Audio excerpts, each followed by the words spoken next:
Welcome, everybody. It is the Groovinator from RaidersOfLostFlicks.com here with my usual wonderful people to the right of me. Actually, to your left. Welcome, everybody. It is the Groovinator from RaidersOfLostFlicks.com. Okay, somebody's feeding back.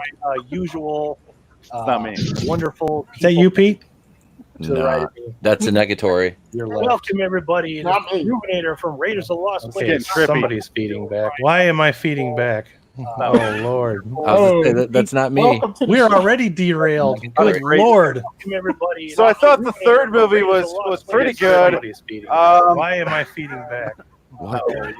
Oh, Lord! Talk over it. It's fine. We are already derailed. Good Lord! So I thought the third movie was pretty good. I think we could do a good song like this. Talk over it. I can feel it. Seriously, what the hell is going on? I am so confused. I'm buzzed right now and I'm freaking out, man. Okay, Phoenix, is it coming through your headphones or is it going through your mic? I am so confused. I'm buzzed right now and I'm freaking out, man. I would have been a little cold time. Okay, Phoenix, is it coming through your headphones or is it going through your mic? I am so confused. I'm buzzed right now and I'm freaking out, man. I would have been a little cold time. Oh God, I'm in a time loop. Is it coming through your headphones or is it going through your mic? I've had too much to drink. Right now, what the hell's going on? I would have been a little cold time. Oh God, I'm in a time loop. Let's see. Let's try that. It is definitely Phoenix's mic. Yeah, something is feeding back on your end, sir. It sounds like the playback is going through the mic for some reason. It is definitely Phoenix's mic. Yeah, I thought it was. Something is feeding back on your end, sir. There it is again. It's going through the. That was the trippiest. Okay, yeah, it's something to do with your mic setup there. So I thought it was. Something is feeding back on your end. Sir. Why wasn't there before? There it is again. La da da da da da. Do you have the feed open up on in another window? We're good. Okay. All right. Cool. Now we're all right. Okay. Sorry about that, ladies and gentlemen. We are having some technical difficulties. Can we call a mulligan? It's my bad, and I warned you. I didn't know what I was doing. It was the sound from the YouTube live. It's we got this. I'm sorry. It's okay. We got it, man. We got it. So, anyways, on the show.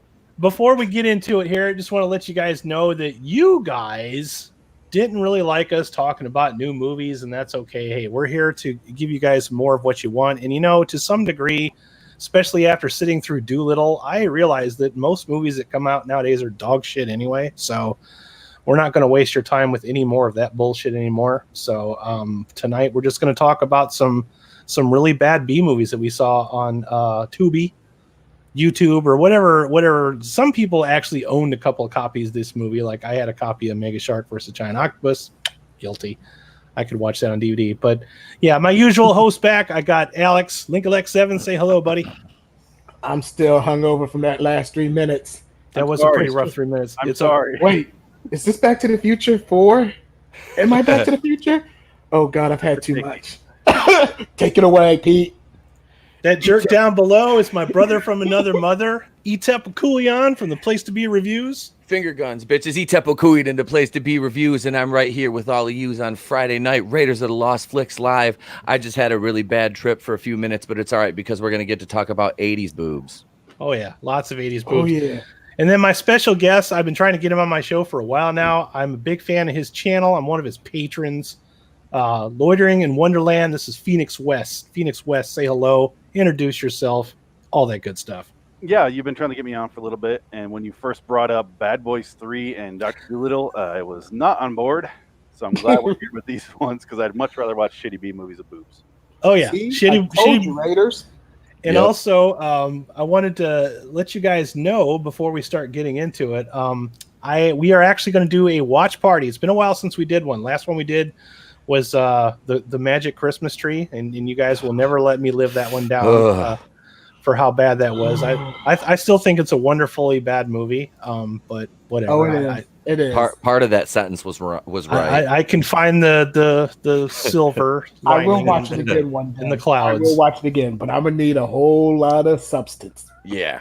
Lots of mind-altering substance. Let me pass it up there to you. Hang on, let me see if I can get your I mean, square. Pete's more of a masochist than I am when it comes to bad movies, but I mean, he will voluntarily sit through That woman. I went to see Batwoman Charlie's Angels, and Charlie's I found... Angels, and yeah, you seek them out, buddy. But oh, dude, yeah. I want you guys to set a date on your calendar. Next weekend on Saturday, we are going to be doing a live watch party for Cannibal Women in the Avocado Jungle of Death. I'm excited about this movie. Obviously, we've been excited about this movie. We started talking about it a little bit last week, and based on the energy from that whole discussion is how we got the idea where we're just going to do just B movies from now on. So make sure you guys give us lots of likes, and also in the comments after this uploads, let us know what kind of movies you want us to talk about. You know, if there's something you saw on YouTube or Tubi or something that you think that we would make a great show or make for great discussion, let us know. And also, if you're not in our Facebook group, shame on you, first of all. Second of all, get in there. I usually post polls to movies that I review. So that's the best way to interact with me there, because I'm a boomer. I don't do Twitter. I do Facebook. So that's You're that. missing out on nothing. Twitter sucks. I hate Twitter. I have 2 freaking accounts, and like I said, one of them is just to troll people, and that's my personal one, and then I have the show account. So I used it to talk to you earlier. That's all I use it for. No, the direct message thing. Yeah. And I have a habit of like not going there. So like if you don't get a response from me for about 2 days, it's because I'm just like, oh, fuck yeah, I got Twitter. That's right. And that's usually how I've been procuring my guests lately. It's like I will get to people faster on Twitter than literally anything else. So that works, I guess. I just got to get used to using it. I'm like I'm not a Twitter guy. How it works, I have no idea. I've yet to figure it out. hashtags. You just got to make sure you have hashtags. I post links to my videos, and that's about it. I'm like, here, check this out. You know. Yep. You have to be very, very angry and bitter. So. Yeah. Look out for the blue check marks. Oh yeah. I want to give a little shout out here to. I mean, we'll probably plug this a little bit later, but make sure you subscribe to Loitering in Wonderland. I'm going to get that link in a second and put it up in the chat. Phoenix, tell us a little bit about that wonderful book, that the 100 Things That Will Burn in Hell. Oh God, on the spot. Yeah, I really think people need to know about this, man. It's a weird. The exodus of it is kind of interesting because it began. We're talking about Facebook. I began on MySpace. I started posting this like 5 chapters at a time, and I would just choose a topic. Everyone's different, and I would just put pictures and write about it. And it was things I hated. It could be something really simple like paper cone cups. It's one of the ones you get at like the doctor's office. I love that one, dude. You might have the cheapest wax. So I just rant on these little things, and then it became a whole book. I had 100 of them, and it's this fat book. And then I was just sitting with it for a while, and I was selling a couple copies here and there. And then I decided this would be a fun podcast. So I recorded a couple episodes of the podcast, and I went, "Oh, this sucks," because the pictures are half the fun. So I ended up turning it into a video show, and then I threw it up weekly. And it was the only show I successfully did for 100 weeks without taking a break off. Dude, speaking of shows, your channel has a ton.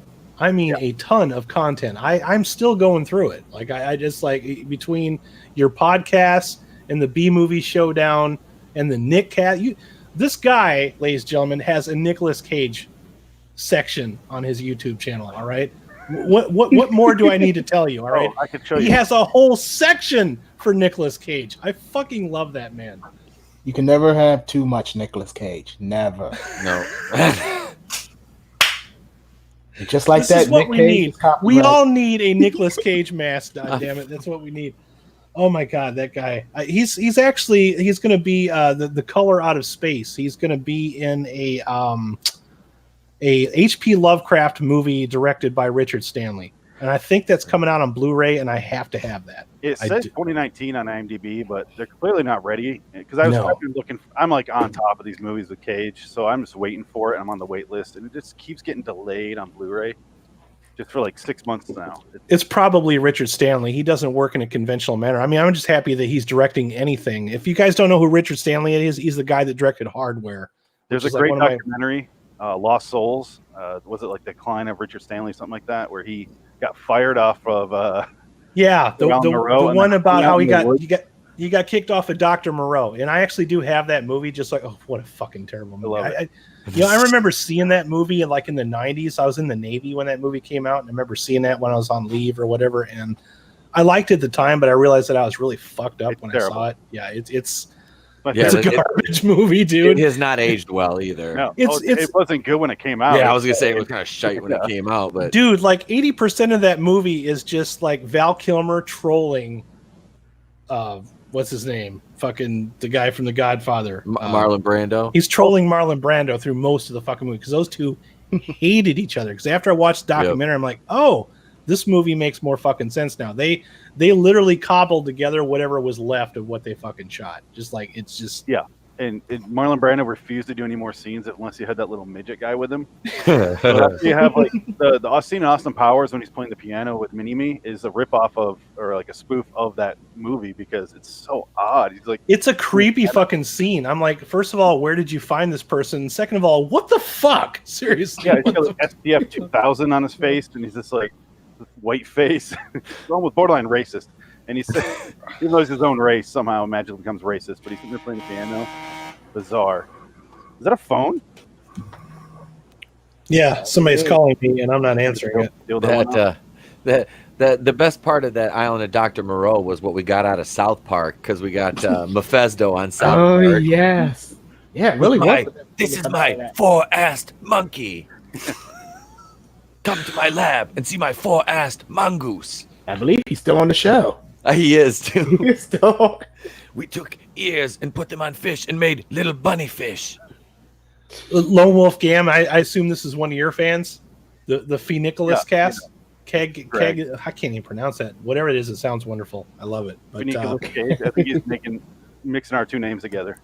I found you because I really wanted to do a video on Megaforce because that movie is so fucking bonkers bad that I absolutely love it. I have a love affair with that movie, and I wanted to make sure that when I reviewed it, I wasn't saying the same shit that everybody else was saying.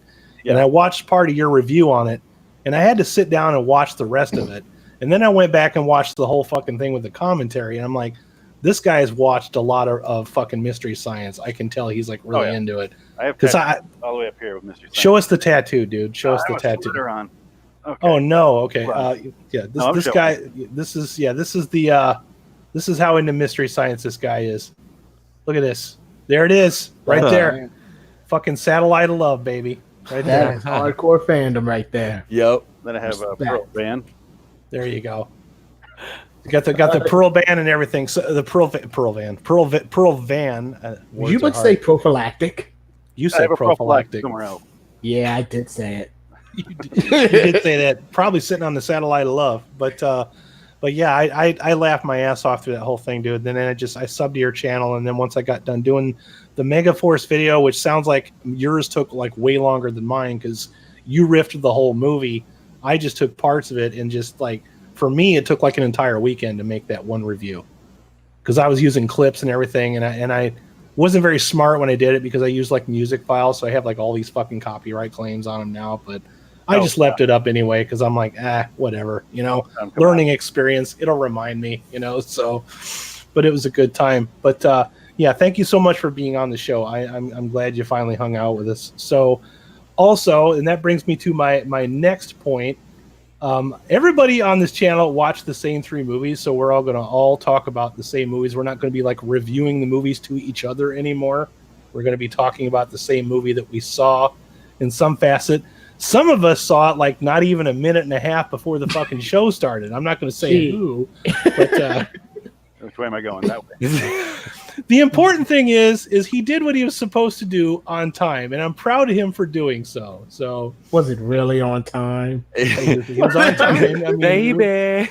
We got on remotely on time. We weren't starting at 8:45 or anything like that. So started at 8:30. I had it done at 8:29.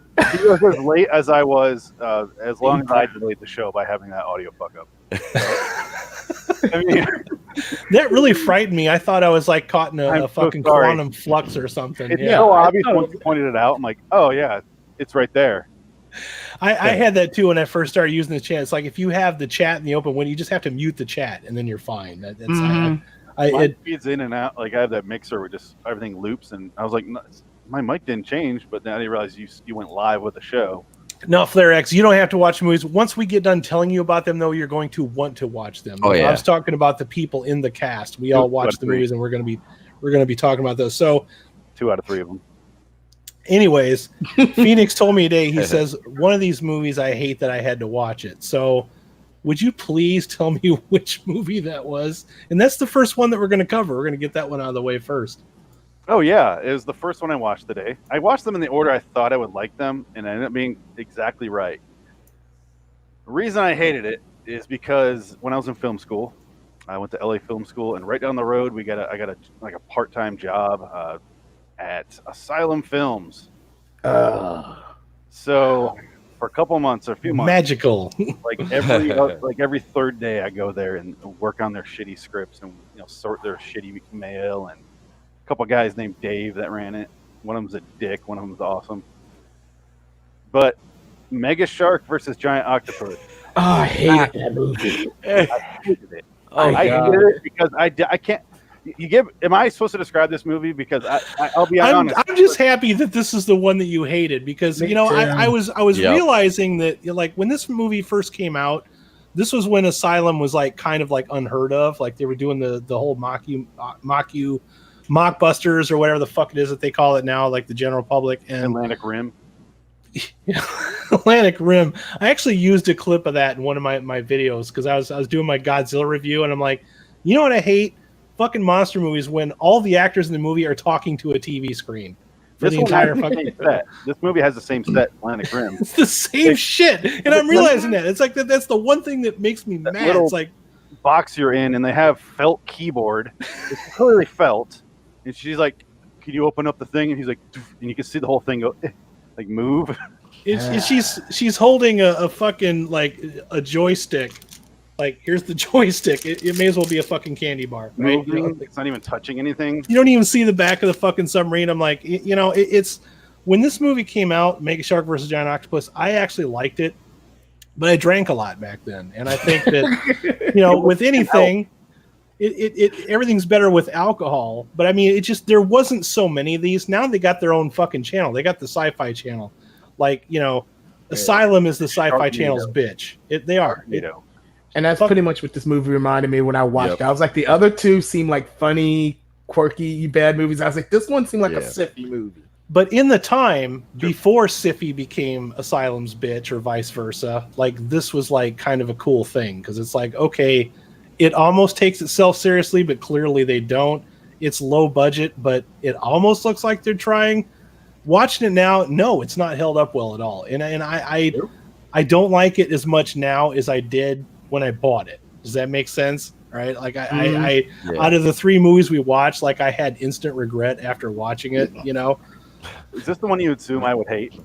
Yes. Okay. I'm glad that this is the one that you hated because the other ones I was looking forward to talking about those more. You know what I mean? So can we just say the positive about that is Debbie Gibson because at least she was we're gonna get to that. She was nice to look at. I like that Lorenzo Lamas calls her out by being like, you're a has-been or your career's a has-been. I'm like, you're fucking Lorenzo Lamas. Dude. Yeah. Like the only good thing he was ever in was Renegade. And people don't even remember that. No, that's it. And that was only a few years. And that was so long ago. So here's Debbie Gibson like, look, I'm in a movie. Is that 4th one?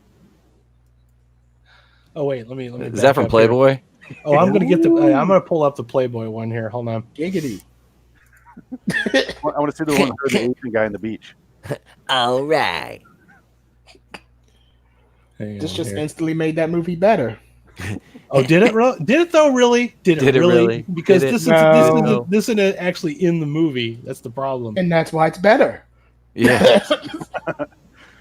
Hold on. I'm so glad he bought this because I hated it. I'm gonna be honest. As much as I'm making fun of Pete right now for being late, I almost wanted to skip this movie. It just be like, just take myself out of the conversation. It does drag really bad, dude. It does. This one was really difficult to sit through. It took me a while to it took me way more than the running time to get through this one. So I did the opposite. Sorry, go ahead. Oh, no, I was gonna say I did the opposite of what Phoenix did. Like I started with what I thought I was going to hate the most and ended on what I thought I would enjoy, which means I started on the octopus one. I ended with sorority babes. I was like, There yeah, you because go. sure enough, That's it what I worked. did. That's what I did. Yeah, Big Shark, then Slave Girls and Sorority Babes. because like let's end the main event on something that's going to make me happy. Yeah. Let's- That's exactly what I wanted. I knew Yeah. Mega Shark would just be like this weird thing on the horizon that was just not to. It was not fun. So I just wanted to get out of the way, and so much so that halfway through the movie, I was like, "I'm gonna go get my mail." And I went and got my mail. Back when I never paused the movie, and I didn't miss anything. She still. I didn't either. Guy. There were times I did just let this slip. Yep. I took a piss. I didn't stop it. It Really was that bad. I did. I watched that one first, and then I watched the other. I watched the other gimmick this morning at like, what was it, like the Bowl-O-Rama one. I watched that at like 7 o'clock in the morning. It's a rough time to watch that. Well, dude, I got up at 5, so I was like, my kid was playing. I'm like, I'm gonna do something. I'm like, here, I'm gonna watch a movie. So I watched this. He was watching a movie in the den, so I watched that one on my laptop. And then like I said, I just got done watching Slave Girls, and I was happy I ended on that one. That was the most aesthetically pleasing one of the three. Oh, I bet it was. It had diversity in the scenes. Yeah, And two They're of in and the out. movies had the same actress in it. It was So- the Slave Girls and Sorority Babes had the same girl. It was I can't remember her name. The one who played Taffy. Oh, Oh, Be Taffy. on me right now. yep. And they The Octopus one and the Slave Girls both had hilarious joysticks. Yes. That freaking the cat was the guy that was like running the operation. Was that Lorenzo Lamas? And holy shit, dude, he was like the biggest dick. Like throughout the whole movie, he's just like, "Okay, sweetheart." Like I was like, Jesus Christ, Yeah. dude. It was like 1950. Listen, bitch, you burn the pot roast again. I'm gonna give you a fresh one. I mean, I'm just like, what the Let me tell hell? you here, sweetheart. Yeah, he was watching. He was really watching a lot of silver screen that weekend. Yeah. Yeah, He was what hurt the movie the most, man. Yeah. he was. He was annoying. Like he was like Rose Tico annoying. Like, He's like not what do you call Steven Seagal. Oh, no, Steve, I don't think anybody wants to be compared to that, though. He's I'll take Steven the Seagal over Lorenzo Lamas. anti-Steven Seagal. Yeah. I don't know. Steven Seagal, there's something funny about Steven Seagal pulling the Steven Seagal sometimes. Steven Seagal. funny? Always, Because you're laughing at him? Or because Yes. he's funny? Okay. I'm Yeah. laughing at him. Yeah. You can't laugh at Lorenzo Lamas. You're just like, oh. Lorenzo Lamas was like, why are you here? Like people don't remember Renegade anymore, bro. why are they paying you? Who's paying you? That's why Asylum gets these guys. They get them on there like the bottom rung right before suicide. They get those actors right before they're about to fucking pull the trigger, and they're like, "Hey, $100,000 be in our movie," and they're like, "Okay, yeah, great." It says a lot about Asylum when their most famous film is still War of the Worlds. Ew. That's still probably their most Oh, famous. that was theirs. Oh, that movie was bad, dude. That's one of those ones. Sharknado's Okay. the biggest. War of the Didn't they do Worlds. Sharknado? Okay. Yeah. Yeah. Oh, I that was. didn't know Goddamn, I can't stop watching those Sharknado movies. Though. That's I'm their biggest addicted to those fucking yeah. things. That's probably their greatest hit. Is but that War of the Worlds was one of those ones where back when I still rented movies, I grabbed the wrong fucking movie, That's what thinking they're it was this. Thinking it was the Spielberg one, I took it home. I'm like, this is not Well, that's the That's their one. plan. Wait, Yeah, which, I watched it. I'm like, Downhill. oh, this is really bad. Fuck, this is That's terrible. Asylum's gimmick. They come out the same time. They hope you pick up their version. Pacific Rim, Atlantic Rim. Like they're not. Oh, They're dude. not even hiding it. Transmorphers at the same time. 2007. Come on. And don't forget, there was Marvel Transmorph. Store. There was Marvel Store, and then there was the Almighty Thor, which had Kevin Nash as Odin. Kevin Nash was Odin. I have not seen that. Oh yeah, They had- and Richard Grieco is Loki. Oh Did- my did- God, Richard did- Grieco is Did Loki. Kevin Nash blow a quad like when he was just walking around? Oh my God, my quad! I might watch that Richard Grieco one now. I'll pick that. I'll be honest. I picked that over Thor Ragnarok. Yeah, I might. I would watch that over Thor Ragnarok. Give me Richard Grieco. I'll Why watch can't we- anything oh, over Thor there we Ragnarok. go. Ooh. There we are. All right, now you can see it. I was trying to pull the pictures up out of the folder, and I realized You that pulled something all right. StreamYard doesn't do that very good. So Why are you turning Yeah, the camera this on? is, Why are you turning the camera off real quick? Yeah. this is what we don't have in the movie. But yeah, she's in the movie. Unfortunately, all you're gonna do is see her, doing doing this and talking to fucking TV screens. So it gets old really quick. But I at least wanted you guys to enjoy that. Yeah, that happened. That was the Playboy. So, yep, there you go. He's putting about as much thought into it. Somebody went and bought the G7 joystick from fucking Best Buy or whatever, and then just like unplugged it, put some cardboard on the wall behind them. Yep, submarine. They'll buy it, no problem. Lights behind it, poked them through, so it kind of showed as a green light. Dude, did you like a flight simulator control stick? Did you notice like the inside of the Japanese battleship and the American battleship are identically the same? Like you couldn't even fucking reverse the shot just so that it would have looked like it was in a different area. Nope. Just put the Japanese guys in, cut, bring in the American guys, and action. Yeah. How did the octopus swallow that Japanese sub at the end, and then suddenly it's like, oh, we're alive? Yeah. No, I don't think they swallowed it. It seemed like they just cracked it and then dropped it. Like they didn't. It was just giving it a hug. I knew that I was in for a good time when we're first introduced to it was like an the octopus and the shark. Here's your sub back. When we were introduced to the octopus and the shark, like the poster's literally in the iceberg, like the fucking poster from the movie. It's just like they're like, the whole gist of, who wants to explain this fucking movie? Who wants to do the setup? Pete, you want to do this one? I thought it was mine. Okay. You want to do it? Oh, yeah, go ahead. Go ahead. You're on. I'll be honest. I don't know if I can. Explain to the audience what Mega Shark versus Giant Octopus is. Debbie Gibson and her ineffectual partner are down in a little James Cameron submarine, and they're looking around and they see it, and then it starts killing whales, right? And then cut to her getting fired. Oh God, I got the big screen down there. So she gets fired, and then immediately goes to her overly Irish professor, and who I'm not sure if she's fucking. I have no idea. Let me see if I can find that guy. Yeah. He's like, top of the morning to you, and he's oh my God, he's so bad. Why is he doing the Lucky Charms thing? Always after me, Lucky Charms. Yeah, and he's like, "Oh, you got fired. That sucks. Let's go globetrotting." I'm like, "You got fired. You don't have any more money. Who's spending this money?" And they start to go around. They go find the Asian guy, and really the rest of the movie is them just tracking this the mega shark and the giant octopus. There's two creatures. They're trying to do Godzilla versus King Kong. It doesn't work. Oh no! You can barely see them because it's in the deep ocean, so it's not exciting at all. Like Godzilla's like walking through the city and you can see him, and this is like, I think I see an octopus. I don't know. And honestly, most of the movie is them just trying to figure out how to get these two things. Sitting around waiting for shit to happen. Yeah. Eventually, she fucks the Asian dude, the Japanese guy, and she's like, "Hey, the token Asian guy in the movie." I know. I noticed he was horny during that sex. How about we get those two monsters horny, and therefore they'll fight. And that seems to be the resolution, because then they do just that, and then they kill him at the end or something. The best I got.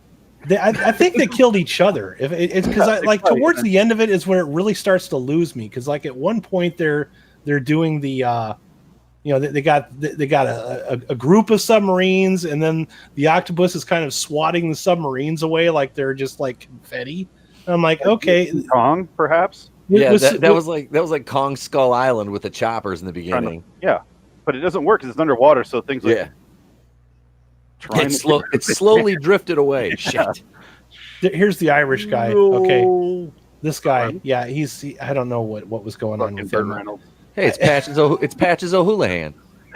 I'm not sure if he was supposed to be like the mentor or the long lost lover or what was going on. But yeah, the relationships were a little screwy in this. But what got me is at one point, Debbie Gibson is talking to the Asian dude, and then they're like on a beach, and I'm like, you do realize that like half an hour ago, the fucking shark came up and literally eats the Golden Gate Bridge. Like that's how they get you into these movies. They show you the best scenes in the trailer.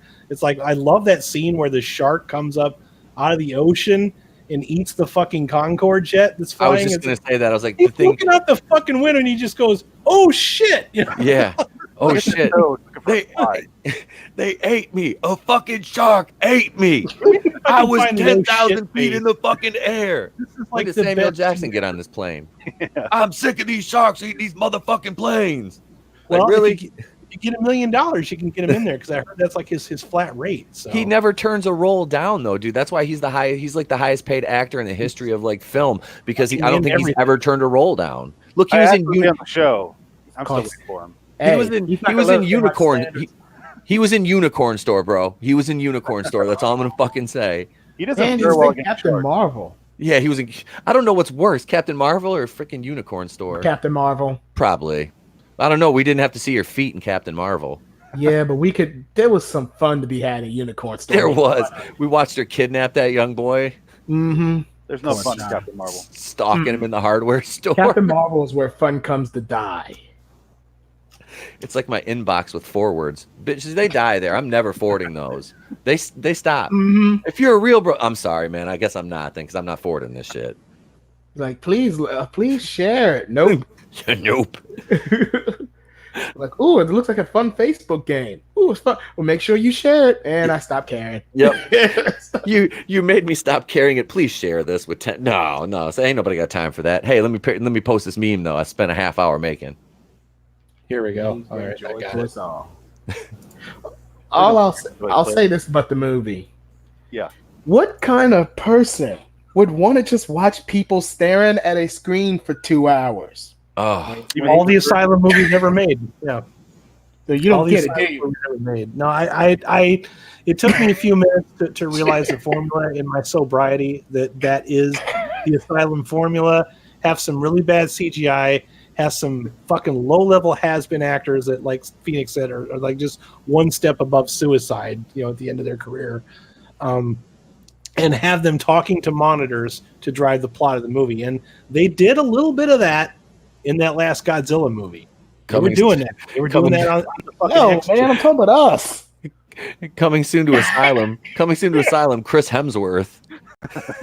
You know what? No, Asylum doesn't deserve that. Yeah, I'm talking about us. We're the two guys staring at our screen for 2 hours. Oh God, Chris Hemsworth is Kevin Thor in Asylum, Giant Shark versus Nope, whatever. nope. Give me Kevin Almighty Thor, loving legumes. Give me Almighty Thor. The Almighty Thor.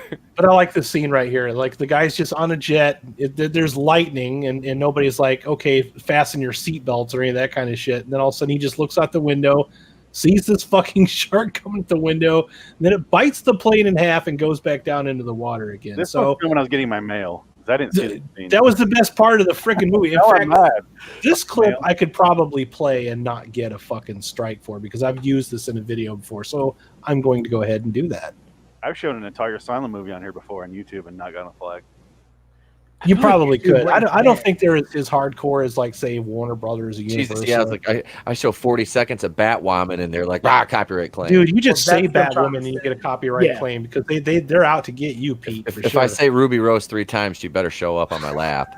You know who the hardest litigation was Omega Entertainment, the old VHS rental company. They sent me such a harsh letter. It was like, if you do not take this down, we will be forced to take you to court. I'm like, good God. That is like Nintendo 64 quality animation right there. I'm gonna go play GoldenEye after we're done here. Right at the loading screen for GoldenEye. I'm not joking. I still got my N64s hooked up. I'm joking. Okay, here's the one that you probably missed when you're getting the mail. It's the best scene in the movie right there. It really is. There's one more scene that I like, and then we'll move on from this disgusting movie. There was another scene you like? There's the one where he gets the bridge. I'm trying to find Yeah.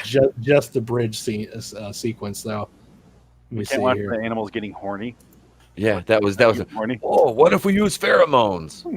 That just occurred to Pheromones. me while I was But, like balls the deep in whole you. montage of them just pouring liquids into beakers, and that's what they come up Oh with. yeah.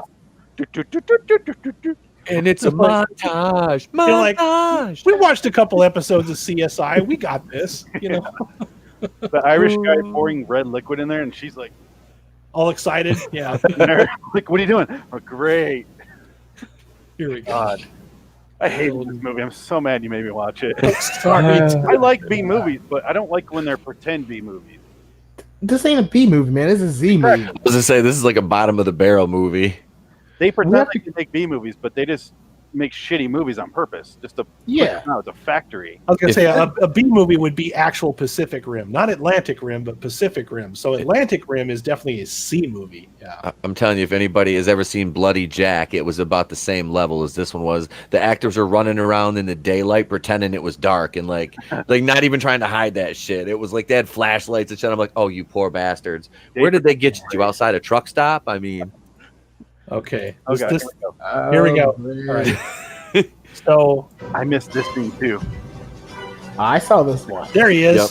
There's Lorenzo. Lorenzo Lama. That chick was kind of hot. Wow, that scene has not aged well. That was it. Actually, Pete took the right thing away from that. I wonder what's her name. I wonder if she's ever been naked. That scene that they Let's find show. So yeah, Mega Shark vs Giant Octopus on Tubi. If you want to watch it, it's if you just watch those two scenes, great. Otherwise, it's a pretty boring fucking movie. I wouldn't recommend it anymore. I used to love it, but Miami Connection has replaced my love for that movie. Oh, Miami Connection is fucking amazing. So much Not better. even comparable.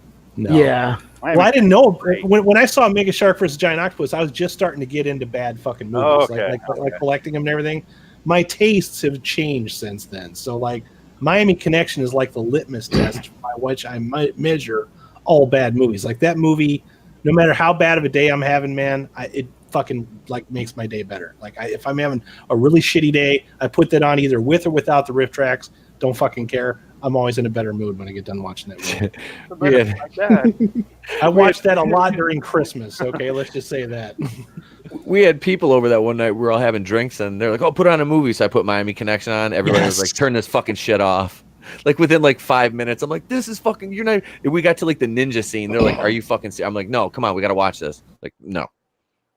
Isn't that the ninja movie that ends with a horrifically violent scene at the end? It's like, only through the abolishment of violence can we. Yes. Only through the abolishment of violence will we achieve world peace. Yeah. At the end of the fucking movie, after he's getting done chopping off arms and heads and every other thing. Probably should have shown that in the preceding scene, but okay. It was great. That movie's so great. Like that guy YK Kim, I think he's a really cool guy. We could do a whole fucking cast about Miami Connection. He's got like a Quentin Tarantino-esque foot fetish too. He does. There was a lot of feet in that movie. Grab people's noses with his foot. There was a lot of feet in that movie. It's enough to gag a maggot every time I see it, but it still makes me laugh. An inordinate amount. You want me to try to get him on? I'm sure he will. We just won't understand him. That would be... We are all orpeds. Orpeds? I found my father. Oh my god! I do seriously think he's a wonderful guy though, because I feel bad for him because like he really wanted to make like a Bruce Lee type movie, like he wanted to bring Taekwondo to the West. He wanted to make it hip and cool. I get what he was trying to do, except he never made a movie before. So it's like, dude, for your first time, I'm impressed. If I did a movie, I would not look even remotely. I've never fucking made a movie before. So for a guy just learning on the fly, I think he did a damn good job. It's just he forgot to realize that maybe narratively this thing doesn't work. He forgot to figure out where to end the scene and where to start the scene. So yeah, but if I was like, I want to build a house, I have no knowledge of how to do so, you wouldn't be like, hey, you built one. You'd be like, no, don't go in that house. That is dangerous. It's gonna fall. That is a shanty. Oh, luckily the Alamo Draft House stays from obscurity. I have to order that movie. It's like out of print again because I guess the Alamo Draft House shut down their Blu-ray distribution division. So to buy that movie now, it's like you got to get through third-party people, and everybody. It's like starting price for that's like $60, oh, really? 60 to 100, whatever. I mean, if I got it, I'd want to have all the perks that came with it originally. I think I had like a poster and a soundtrack and some other shit. That's like Coke prices, man. Jesus, you buy Miami Connection, not an 8-ball. Damn. Hey, look, man, I have a birthday coming up in April. I'm just saying, whichever one of you guys gets me a fucking copy of Miami Connection, friends for life. Seriously, I'm your bitch. All right, it's that easy. So. So you saying your friendship isn't conditional? No, man. I'm an equal opportunity sellout. We gotta buy Adam's love. Well, I mean, yeah, come and get it, anyways. But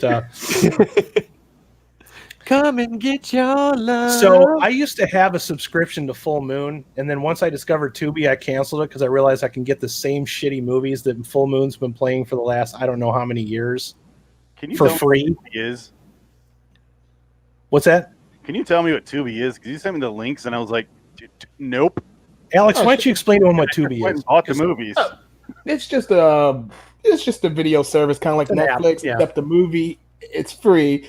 I believe it's on PlayStation. I think it's on Xbox. It is on Xbox, yeah. Yeah, it's just it's free movies. There are ads in it, but there's not many ads. I think throughout all these movies I watch, I came across like 2 ads. Yeah. Like they're not that intrusive, and it's like thousands upon thousands. They got old TV shows, Lots old of bad movies, stuff on there. That's what I and like they got about it. some current stuff in there too. Like I forgot what they got something. I want to say the latest Resident Evil. Like they do have some more recent stuff, but it's mostly where you go just to see all the old school stuff. Think of you know what Crackle is? Sony's Crackle streaming service. Yeah. Get your Crackle times 1,000. Okay. I So don't understand why app you have Crack. to download, right? Hmm? It's an actual app you have to download, like on the. Yeah, you can get it on your phone, I watch my PlayStation. computer, and it's like, You can do it on your PlayStation. I think you can do it on your computer too. Yeah. I use it on my computer. I don't have any issues with it. Yeah. okay, I'll try it. I put it on my phone. I got on my X. I predominantly watch all of my TV shows and movies on my Xbox because I just think I got an Xbox One X and I think it runs like really fucking good pictures and everything. So I do that. But yeah, the Tubi has like a lot of really cool stuff on there that you can watch for free. Mm-hmm. The problem with the Full Moon account is unless you want to watch Evil Bong like 1 through 9, Puppet Master. they never put any new shit on there. Like once you've seen all the Puppet Masters and once you've seen all the Richard Band flicks that are on there, it's not really that much to pick from. I don't think it's worth the subscription. Dead don't. Dude in the House, though. Dead dudes in the house. But on there with Puppet Master, this movie's on there as well. Yeah. Who was doing this one again? That's you, right, Pete? I guess I'll take this one. Yeah. Yeah, Pete just got done you did. You just got done watching Sorority Babes. Didn't No, you? I just got you- done watching this one. You just got done watching this one. Perfect. Tell Yeah. us about Slave Girls from Beyond Infinity. Okay, so these two like break out of a prison. These two blondes at the beginning of this movie, they break out of like this prison, and then they escape, and their shuttle crashes over another planet, which is very remote and doesn't have any other areas for them to land or like seeming technology. There's just one guy that lives there who looks like if your Christian mom. Bale. I was just, dude, get out of my fucking head, bro. It's There like he dollar is. store. It's like dollar store Christian Bale. His dollar store. Look at that. Look at that face Yep. right there. It's Like, like as fucking soon as I Christian saw Bale. him, I'm like, is this Christian Bale's like illegitimate father? Like seriously. So I was just like, all right. So this guy is pretending to be nice, and yep, he's got 2 other people there, and they're going down for dinner. And I picked up on it as soon. I was like, oh, I see what's gonna happen here. 12 The- seconds in. Yep. I'm like, all right, I get this. I get this. And he doesn't have like anybody else there in the house that helps him. He's got freaking like Android assistants. He has robots. Yeah, Yep, let me see he's if I can got find some robots. Gross robots. Why are they so gross looking? They're weird. Those They things look are like- Tiny. Oh, they act Those- weird too. Trust me. They're hilarious, though. They're Remember when they perverts. Robot bicker. yes, when they started arguing, when they were down on the beach. The Yeah. arguing was Yeah, funny, but They're, what like, struck me bitching the at each most is other. there's one scene where one of them comes in and she's like, "Well, I'm gonna go down and take a Yep. swim, but I don't have Her bathing bra suit." back on. Yeah. And then he kind of follows you. He's like, "I'm supposed to stay here and guard the house." And she's like, "Well, there's nobody here. I'll be." Yep. And then he's like standing there and contemplating it. I'm like, He's looking at "Does this robot get a boner or?" He must have. He followed her. He actually went with her. And then Yep. He was her, man. You heard his little robot thing go ding. yeah. Mhm. And He then had it's a little like, ding he goes in to his the beach and argues with his buddy. He's like, you're Yeah. supposed to be checking upstairs. He's like, fuck you, no. Fuck you, no. Tattletale. Yeah, that was the best part. He turns around, Yeah. tattletale. Tattletale. I was laughing. I just so watched hard this to one it. last night too. Oh my So- god! Christian Bale gets mad because the guy that looks like, I don't know what, I'm trying to think. There's an 80s actor. This guy looks, this one, the curly haired dude looked like, that was the one girl's brother, who I think was she Taffy in the other movie? Mhm. That was Yep. Taffy. Yep. This Yeah, is she was. Taffy reprising her, Yep. doing So- a similar role. Yeah, so Taffy, the Christian Bale, generic dollar store Christian Bale takes Taffy, and he's got her all 50 shades of what the fucked up on the wall, and just nerfed up, and the other 2 blondes are going around, and they got a do a little perimeter check. So Loverboy there takes the one blondie in the room, and they're pretending at first, but then they decide to get it on, and yeah, he got a little bit of a conjugal visit because he was the next to go, and after his sister got shot in the back with Christian Bale's bat bow, the generic bat bow from like 60s Batman. The brother was next. Adam West, that's good enough for him. I'm Adam West. Adam West. Human-sized spider trap.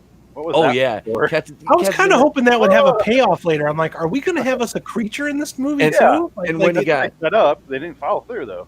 When he got shot with that freaking laser, you didn't even see anything. It just like passed right through him, and there was like no wounds. I was like, "There's no entry or exit wound here." I'm like, so did it just like light? He healed quick, man. That did it light beam him to death? Acting from the 60s. Look, man, they only had so much of a budget. Okay, I'm telling you. Like this guy, he looks like Christian Bale, but he sounds like the guy that should be making my pizza that lives down the street from me.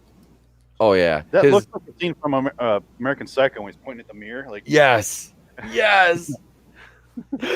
Oh my god, I'm never gonna unsee that now. If he would have dropped a chainsaw down some stairs butt naked wearing tennis shoes and went as it fell, that would have been better. Now, Alex, what's the movie that you say this pretty much rips off of again? If you ever saw the movie Hard Target. Oh yeah. Well, actually, Hard Target kind of ripped this up. Where it's kind of a trope in movies where they call it the most dangerous game, where usually someone wants most dangerous game. Yeah. Is that the Ice-T one? Hard Target? No, Hard Target was Jean-Claude Van Damme. No, okay. What's the Ice-T one? I can't remember. Surviving the Game. Yes. Was it? Yeah. Surviving the Game. Yep. That movie is badass. There was another one like that too with I can never remember the name of it. I watched it a million times as a kid. It's got Steve James and Michael Dudikoff, the guys from American Ninja. Yeah, let me look that up real quick. Oh, sir. Let me look it up real quick because it's a really deep hole.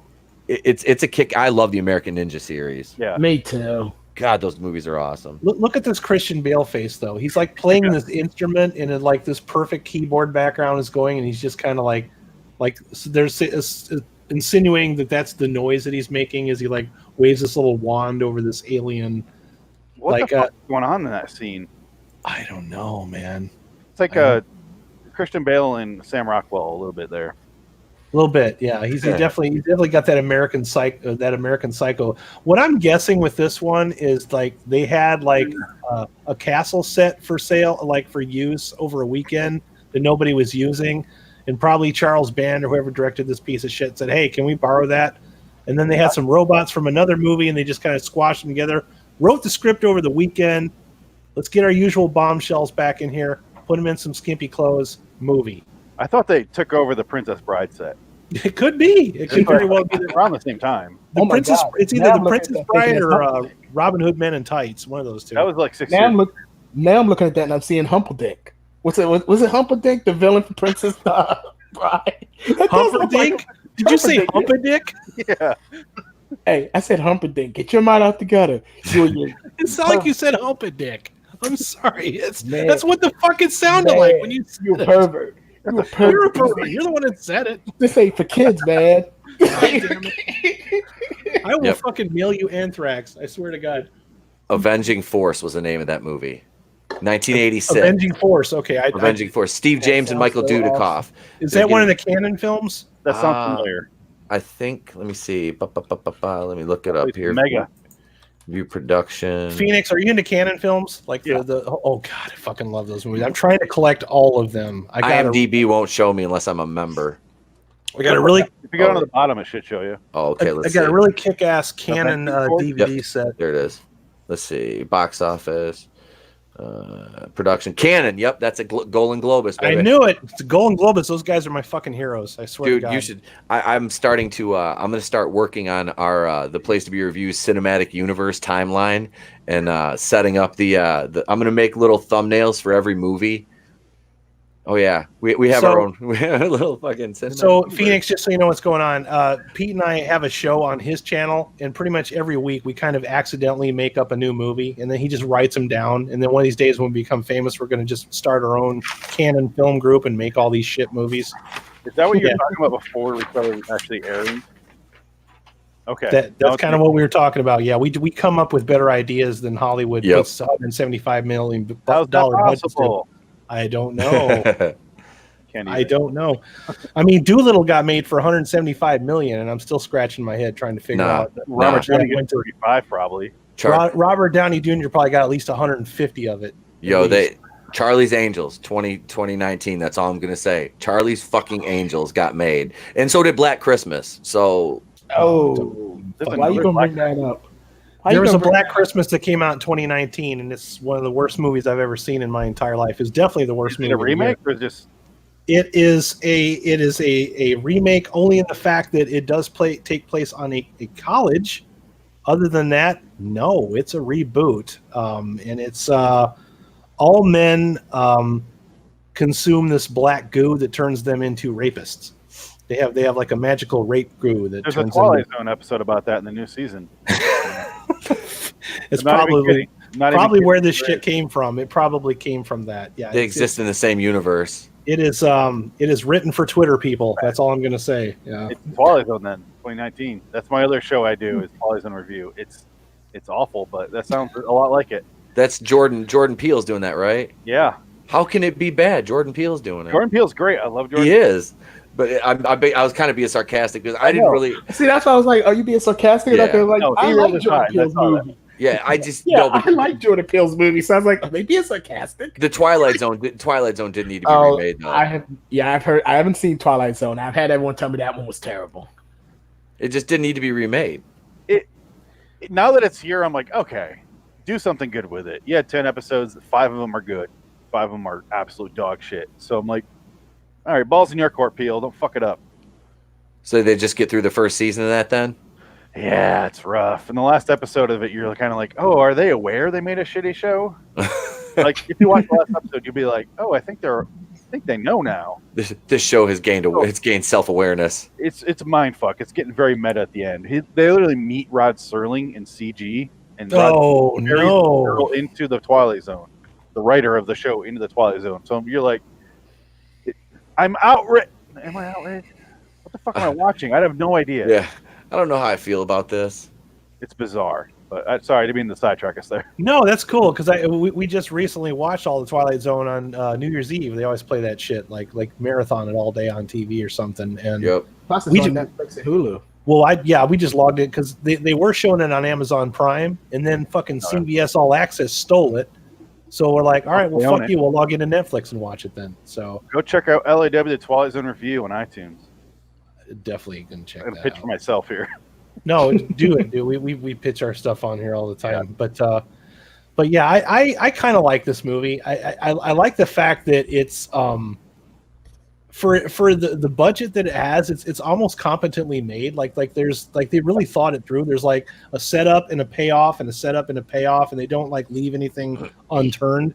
Even though it's a story it's been done before, like you said, the deadliest game is what you called it, right? That's this game. Most dangerous game. Yeah, that's what this ripoff. It's still pretty cool. I said it reminded me like an episode of Star Trek if it was directed by Hugh Hefner. Yeah, like old school Star Trek, like an old school Star Trek episode directed by Hugh Hefner. Because it's like there's definitely beats. It's like no girl wears more clothing than say like this scene right here in the movie. Like that's as much clothing as you're ever going to see on anybody. And much to this movie's credit, both those girls are pretty gorgeous actually in that movie. They're really like hot. Like I as soon as I started watching, I'm like, wow, are these two are going to be the leads? Okay, I'm like, all right. I'm like, for what is this for these 80s? I'm like, this isn't bad. This isn't bad at all. I'll take it. Elizabeth Catan, she's the hero in this movie. Yeah. She does all of the acting, all of the lines, and she's actually pretty competent. I'm kind of surprised. They weren't bad. They really weren't. They weren't like Andy Sedaris movie, like embarrassingly bad porno actresses. They were competent, and I did have a moment there where the skinny girl got naked at the ocean with the robot. Yep. Turns around. The scene. Yeah. Because they were way smaller than I expected. Do you suppose it's probably because they filmed that scene at 4:00 in the morning when the sun just came up and it's probably like fucking 60 degrees down there, like with the wind blowing too? They clearly with a 3 millimeter lens, like. Dude, those nipples could have cut glass at that point, though. They clearly filmed at different points because you see another scene when it cuts back to the robots and she has her bra back on, and then when they cut back to her at the beach, she's topless again. Yep. Like, The robot was doing that. Yeah. Yeah. Ripping the bra. We didn't mention this character right here. Oh, this obvious knockoff Predator. Yep. He winked at the end. He did. He fucking winked at her. He did. He like squinted the side of his I face. forgot that happened. And then she shot him in the back. She still killed him. She shot him in the fucking back when he's walking. That's what I understand, because it almost looked like he was trying to save him, and then he kills him. I'm like, well, that happened. He kills the bad guy, winks at her, and she's like, "Yeah," and hits him and kills him. I'm like, "Bitch, he just saved you." Like, She's turned around. She's like, "I don't know you." You're a man robot. That's my purse.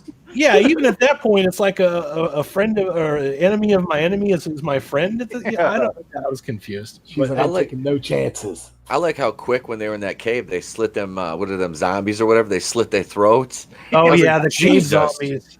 I don't know if the cave zombies yet. And I was like, God damn! Like that shit was fucking. That was quick. I was hoping they were going to do more with this thing with the guns here. Here we go. Yep. That's it. It's just like that one scene, and then you can't even see the bullets. You kind of remind me of that one scene from Critters. Like Yep. the dude that had the big gun. I was like, that movie's fucking great, by the way. We got to watch Critters. All of them. All of them. TV show, yeah. The Crackle TV show. Can I describe this scene and you let me know if this is what really happened? Because they both had the sonar guns, and then she comes up with the brilliant idea to let's shoot in 360 degrees, and wherever it doesn't bounce back, that's the exit. And they start to do that, and then it never happens. We never get to see a payoff for that.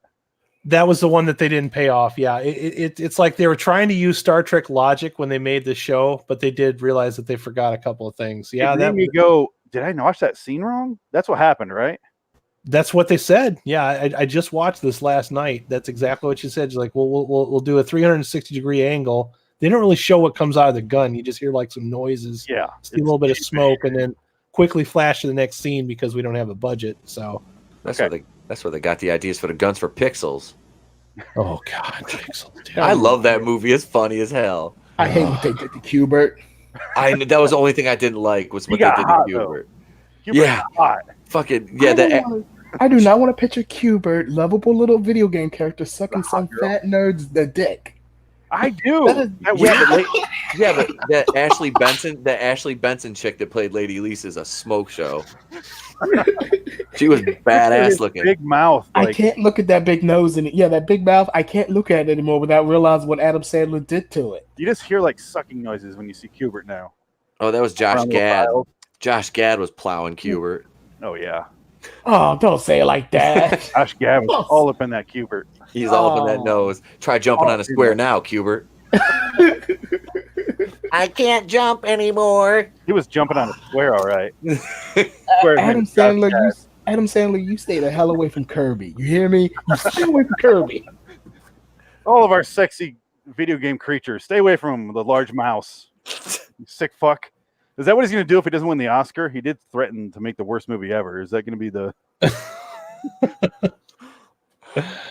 That's a good question. We'll have to do a whole Oscars episode. He's going to do a sequel to That's My Boy. Oh, God. I like both those actors. He'll do a sequel to Jack and Jill just because he knows everybody shits on it all the time. Both. That's My Boy and Girl. Oh. That's not even a joke. It's probably going to happen. You shouldn't have said that. You should not have said that out loud. He became... Remember in the movie... what was that? Judd... Fuck. I'm blanking on both the name of the movie and the director, where he made fun of himself by making like a mermaid movie, and he's doing a bunch of. He played with Seth Rogen. Was that fuck? And they're both comedians, funny people. Was that Funny People? Yep. Remember how he's making all these joke trailers, and I'm like, he's became that since that movie, and it's so sad. It was like a self-fulfilling prophecy. Yeah. He became his own South Park sketch. It's so sad.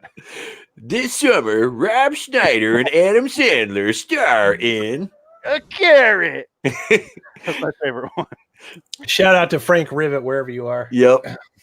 Reality's Frank. Reality's Frank. So hey guys, if we had to put a score on Slave Girls from Infinity, what would we agree on? Are we on the regular cheese curd scale? Yeah, let's do the regular cheese curd scale. 1 out of 5. I'm going to be kind to this one. I'm going to go, and we can only go in whole increments. I'll go 4 out of 5 on this. You want to go 4? I'll give it a 4. I will be very generous and give this one a 4 because I enjoyed it compared to the I liked the Bowl-O-Rama one, the shark and octopus. I know this one. I think we can all agree that Mega Shark versus Giant Octopus needs to be retired from existence. It needs to go away. Needs a T-skirt score at all. I think it's not even on that same plane as these other 2 movies. Yeah, you're right. Get that the fuck out of here. I'm gonna agree with him though. 4. There are 3. Did we drop Alex? It looks like he dropped off. But I'm going to 3. Hopefully he's coming back. I may vote. It looks like I think I understand the scoring on this. Yeah, I just do a 1 out of 5. Like here's you're voting how cheesy it is, right? Yeah, I do a 5 just to keep it simple because I think the 10 thing just like confuses everybody. So there's the 2, there's the 3. It's average. Okay, the 4 is quality. And then the 5 is awfully classic. Okay, I'll go 4 then. I'm gonna agree with him. Now that go 4. Yeah, I'm with you guys. When I watched this movie, I was genuinely charmed by it because it's like I get it's supposed to be a sleazy drive-in movie, but it's kind of almost trying. Like whoever watched it at least seen 1 or 2 science fiction movies and wanted to kind of make something fun. As far as 80s flicks go, it's one of the better ones. It's one of the better ones on Full Moon, that's for sure. Because I watched some movies on there that are not Puppet Master that just put me the fuck to sleep. And so even some of those puppet movies put me to sleep too. Dude, the first Puppet Master is the only one that really should have. The first one is all right. It's not great. It's just like you said, all right. I'm not as freaked by puppets as you guys, but you know what? I think this is a fantastic segue to get into our next movie while we're waiting for Alex to return. Anxiously waiting for Alex to return. I have one last thought about Slave Girls from Beyond Infinity, if I may. Oh, do you remember when he's hunting her at the end, and then he gets a javelin or some sort of spike like a punchy stick in his leg through his fucking leg, all the way through. Yeah. Then they run into a cave, and they're in there battling the demons, in which you said she just slices his throat. Second one, not even saying hi to him first. Maybe he's like, hey, I just wanted to say hi. I was helping you out, bitch. But then it cuts to the bad guy, and he's up on a log, and he's like in a wide shot, and he just takes off the tourniquet and throws it to the side. I'm like, oh, I guess your leg's better now. Yeah. Just because the movie passed. Fucking alien technology, right? Yeah. You that bugged the shit out of me. You got a spear through your leg, Christian Bale. All the way through it. That spear was like... He's fine now. Flair X said, Adam Sandler, Rob Schneider, and Carrot Top need to make a movie called The Has-Beens. The Benchwarmers Part 2, The Has-Beens. No. David Spade's still clinging to a career. He's got a Comedy Central show now. What number wig is he on? I think that's number 75. 75, damn. He's lost a couple in the wind. He drives a convertible. Oh, it makes sense. David Spade would be the guy that would still drive a convertible. Rob Schneider played his wig a couple times. I don't think This summer, Rob Schneider plays David Spade's wig in The Hairpiece. I just wanted you here to do that voice again. Oh, this guy, dude, this guy in the voices, it's fucking ridiculous. He can do a whole episode of Family Guy by himself. I'm not even kidding. Put me on. Listen here, you damned crackers. This is Cleveland Brown. And I tell you what, Peter's wife, Lois, she wrote the book on man-pleasing. It's just too bad Loretta doesn't allow white literature in our home. Yeah. Peter, why do I always take my baths during your shenanigans? I don't know, Cleveland. Why don't you tell me? You're the one up there in the tub in the middle of the day. Don't you have a job? Listen here, you fat bastard. You work at a brewery. I want to hear you do Lois. I can't do a lot. I'm not that nasally. I can't. I want to rock and roll all night. Tears in my eyes now. And have a really good time. What? You lied to me all these years about Love and Kiss? Peter, I just wanted to... Shut up, Lois. You're dead to me. You're dead to me, Lois. So yeah, folks, Slave Girls from Beyond Finney, check it out. Free on YouTube, free on Tubi, the Tubi app. You do need to download the app to watch the movie.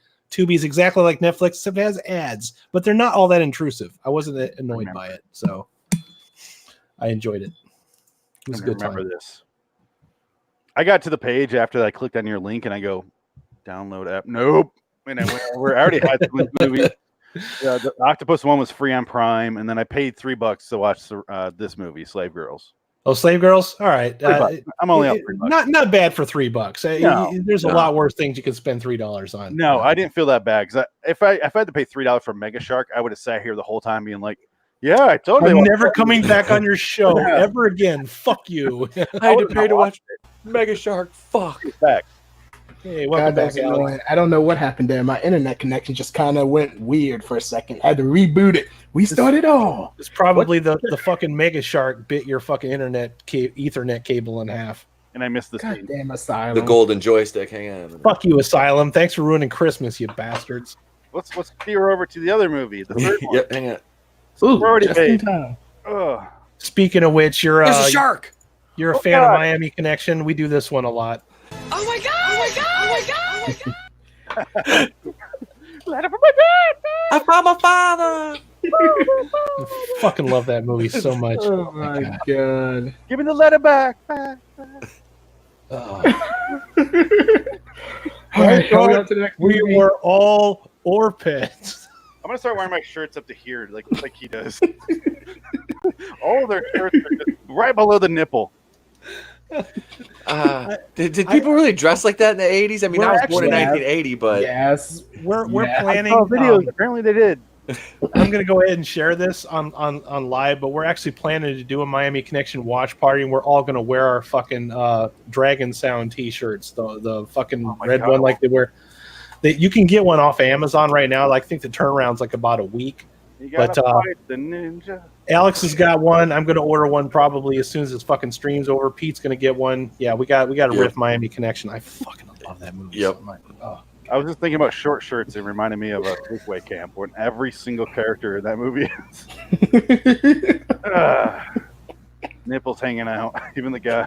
I just like the dude in Miami Connection. It's like the dollar store Freddie Mercury that was like up on top of the car dancing. I made that gif. I'm like, no. That's fucking Oates, man. That's John Oates up there. I was like, he's up on top of the car going, "Who wants some AIDS, baby?" Looking like Freddie Mercury. That's why I say through look like Freddie eternity, Mercury. loyalty, Yep. honesty will stick together through thick or thin. That was what killed my guess too. Was like they didn't like the musical number. I was like, you guys don't like this? Song's awesome. Like, what the hell's wrong with you? That's the best part. I know. All Like, good songs about friendship. John Cougar Right. Mama. They didn't want to see a rock band go around fighting crack. This is the most bonkers fucking story. It's like college kids that are in a rock band are fighting drug dealing ninjas from Miami. And the mafia too. Motorcycle drug dealing. ninja. Motorcycle riding. Gangster right. motorcycle gang. I can't even fucking say Well, it's all right, guys. Don't worry. I signed you all up for community college. Don't worry, guys. Oh, yeah. We're all gonna go together. That's how it works. All right, my God. not AIDS Freddie Mercury, not it. Oh shit. All right, so we saved our favorite movie. I think we can all collectively agree that this is the best one of the bunch. So I 100%. saved the best for last. Oh yes. Who would Alex? I promised you could do this one. Explain to us, Sorority I Babes. mainly just took it Slime because Ball, I did Bowl-O-Rama. not want. He beat booped All a right. second, buddy. Okay, it's not just my connection then. Okay, Yeah, he beat booped a second. all right. It's that Miami All right. connection, Pete. You know? Apparently, he did not fight the ninjas. Real shaky. It happens. All right, Sorority Babes and the Slime Ball Bowl-O-Rama, starring Lilena. I can never say her name right. Lilia Quigley, who most of y'all might recognize from Return of the Living Dead Yup. as the punk rock girl who dances naked. Yeah, we see what your head is. Yeah, it's that chick. Hands up. Hands up. I'm a guy. He's beat booping again. Yep. Oh. Someone want to take over, or we're gonna wait? Ladies and gentlemen, Mr. Mr. Conway Conway Twitty. Hello, darling. It's been a long time. You're just as lovely. Normally, I have it queued up, but All right, Alex, go ahead. I can Can you hear you hear now. me? Yeah, you beat booped out a minute there. Yep. Can anyone hear me? It's Yeah. Linnea, by the way. Linnea Quigley. Hello? Yep, I can hear you. Hello? I can hear you. We can hear you, bud. Oh, okay.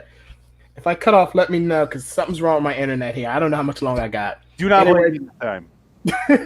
All right, it's a bunch of sorority girls, as the name implies. They're being what they call a raisin, and they have to break into a bowling alley to steal a trophy.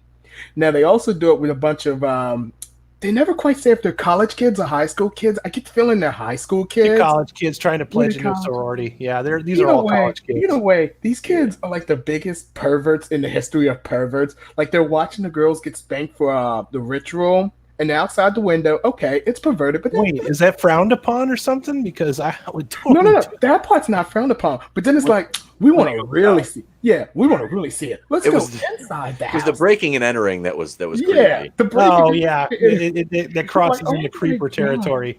Yeah, then they go upstairs. This scene right here. Yeah. Yep. Yeah, that part's perfectly fine. Look, you should have closed your window. Yeah, That's on you. That's what the law says. that's not a me problem. Video. Thank God for GIF files. Spank the other girl. Oh no, still her. I know, man. You got to share the wealth. The GIF booted Alex, I think. Oh, is that what's booting him? It's the fucking GIF files. Oh. He's like the ghost now. He's Yep. so many boobs. Did you notice? There you go. Now I can hear you. That's so weird. Okay, I'll probably say a few bit more, and then I'm gonna try to restart everything. They have to go into the bowling alley and steal the trophy. They drop the trophy. Where they there, the kids meet some older woman who's robbing the place blind. This little Quigley, Spider. They team. Oh, you got it focused on me now. They break open the trophy by accident, and it unleashes an imp, who's like an imp/genie. He gives these kids whatever their wishes are, but he's killing them with their wishes too. And these kids are wishing for some really messed up things. Like one of them says, "Can I just fuck this other girl?" And they kind of just control her mind and let him do it. Yeah. This is it too. The little gremlin creature, gargoyle called it. You want to fuck her, don't you? Yeah. He knows. That gargoyle was so cool though. I just liked his voice. He sounds like Audrey 2 from. That's what I thought it was at first. Yeah, it sounds like it's like Dollar General version of Audrey 2 from Little Shop of Horrors. It's all just Dollar General versions. Because I traced this. This would have come out about the same time, like either before or after, around the same time as Little Shop of Horrors. So I think they probably saw that and like, dude, we got to put that voice in one of our creatures in the movie. But yeah, this puppet is fucking hilarious. He's like the ultimate troll. But he's not really a troll. He's an imp. And if you don't know what an imp is, don't worry about it because the movie explains what a fucking imp is. In great detail. It's just a little midget demon. Although, fun fact, this is one of the few movies I can think of with Leia nude. During the best part, Living too. Dead. Yeah, she is not nude in this. She is considered the straight character. To an extent, I mean, she is still kind of. I think she's actually the fucking hero. Yeah. Let me see.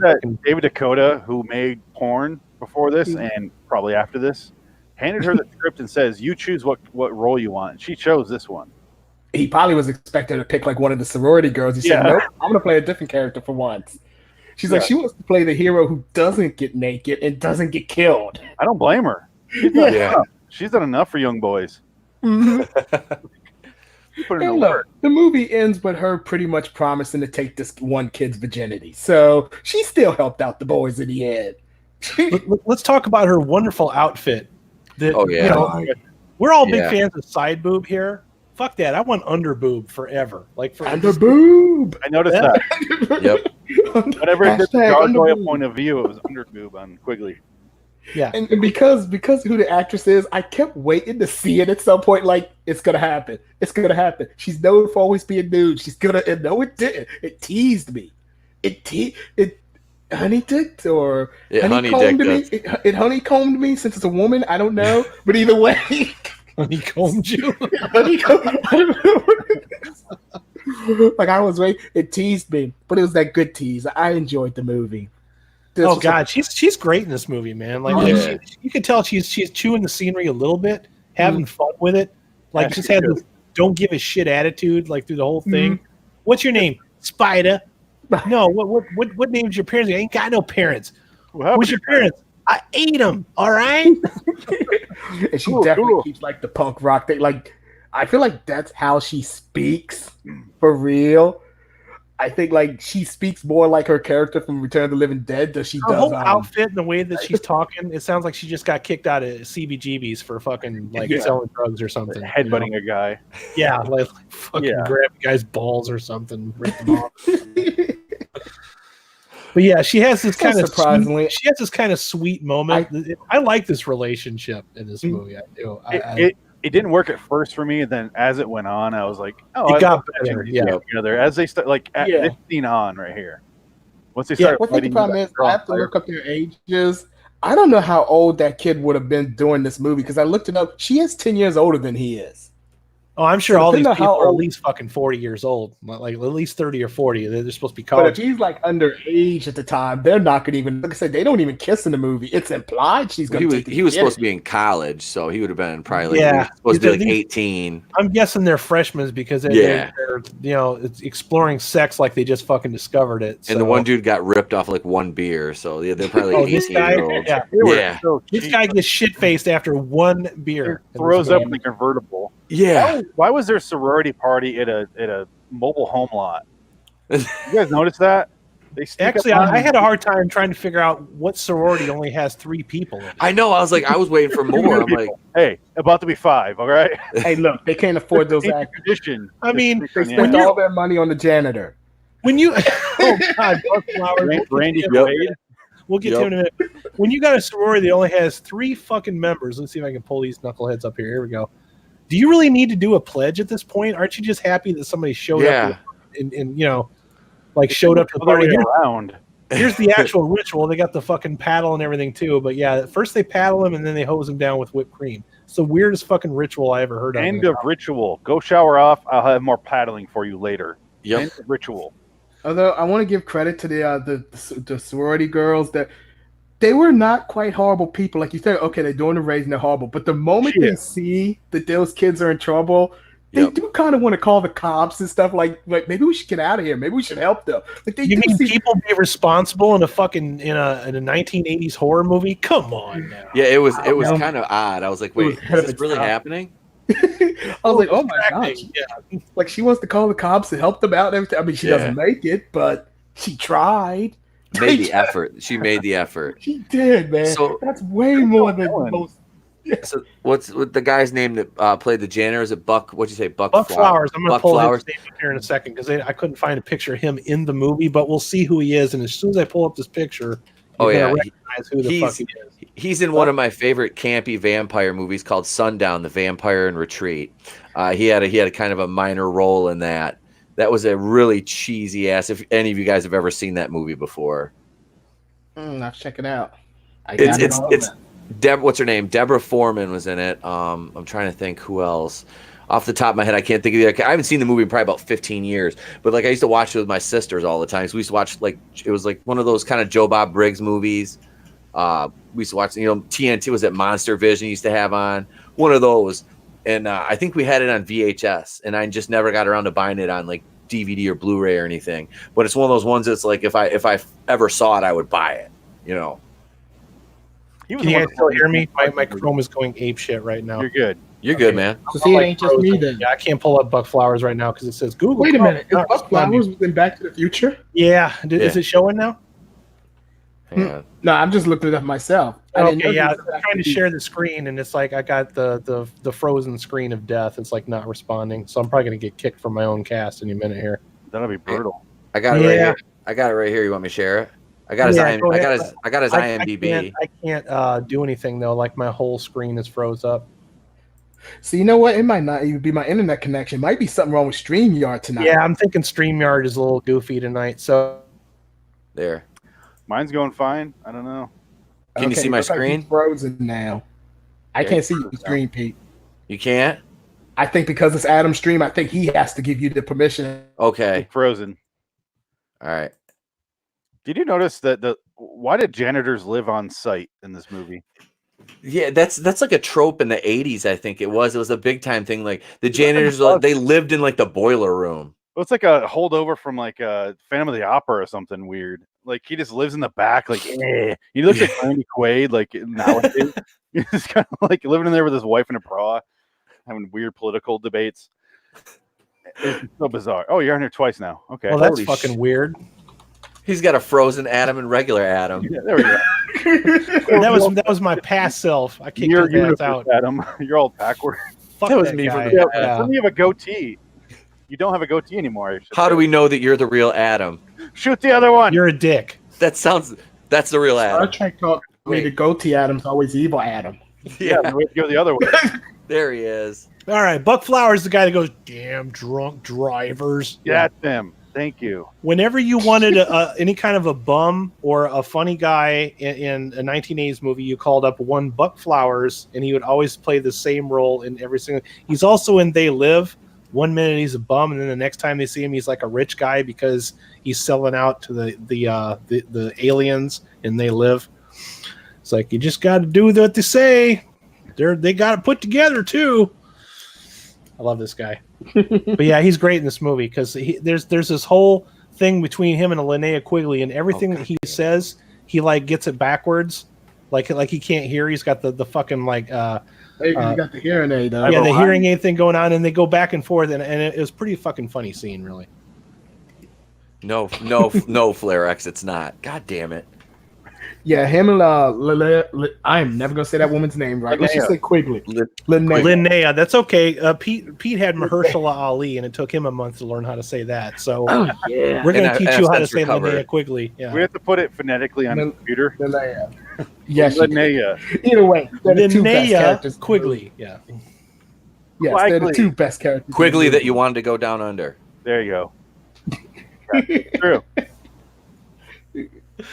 Does it help you remember? Here, I'll pull up her picture again. That'll help you say it right. Hold on. Yeah. Pull up her nigga. Look at her. Got it. I know those tits. Linnea Quigley.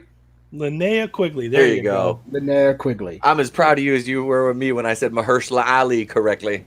Mahershala Ali? It's right in the field, man. Right in the field. Right in the field. He's so Pete's proud of me. Damn it. Your digital wingman's proud of you, bro. I am, man. Now watch me mess it up again the next time I say it. Yeah, we're not all perfect. I know. So I made a list of this movie about what I wanted to see. I made a list before I watched it. Do you guys want to hear that at all? I would love to hear that. Yeah. Some of them were met. Most of them were not. So I knew nothing about the movie despite owning it. I didn't look it up. I just knew 80s movie set in a bowling alley. So I made my list. And that was, I want to see someone's head get bowled down at the pins, which was successful. It happened. I want to see someone put in the ball greaser, which did happen. That guy. I want to see someone get sprayed in the face with shoe spray.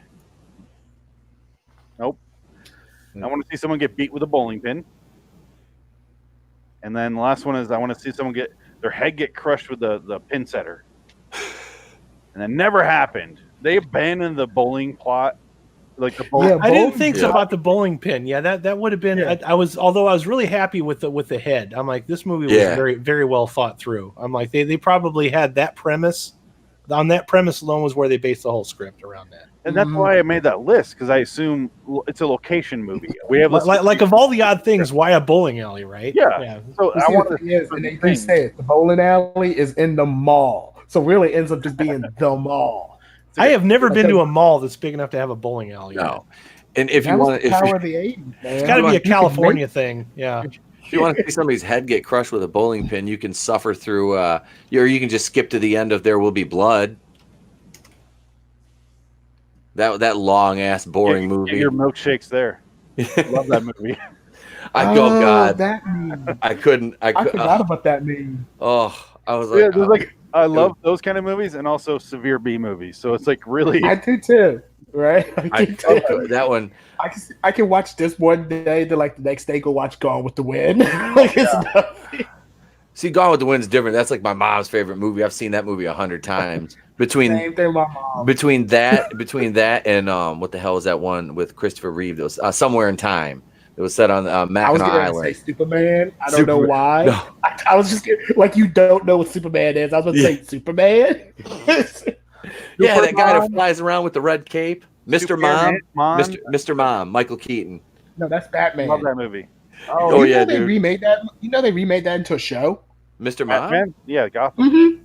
on Vudu. It's free to watch. They're only like 10 minutes long. Really?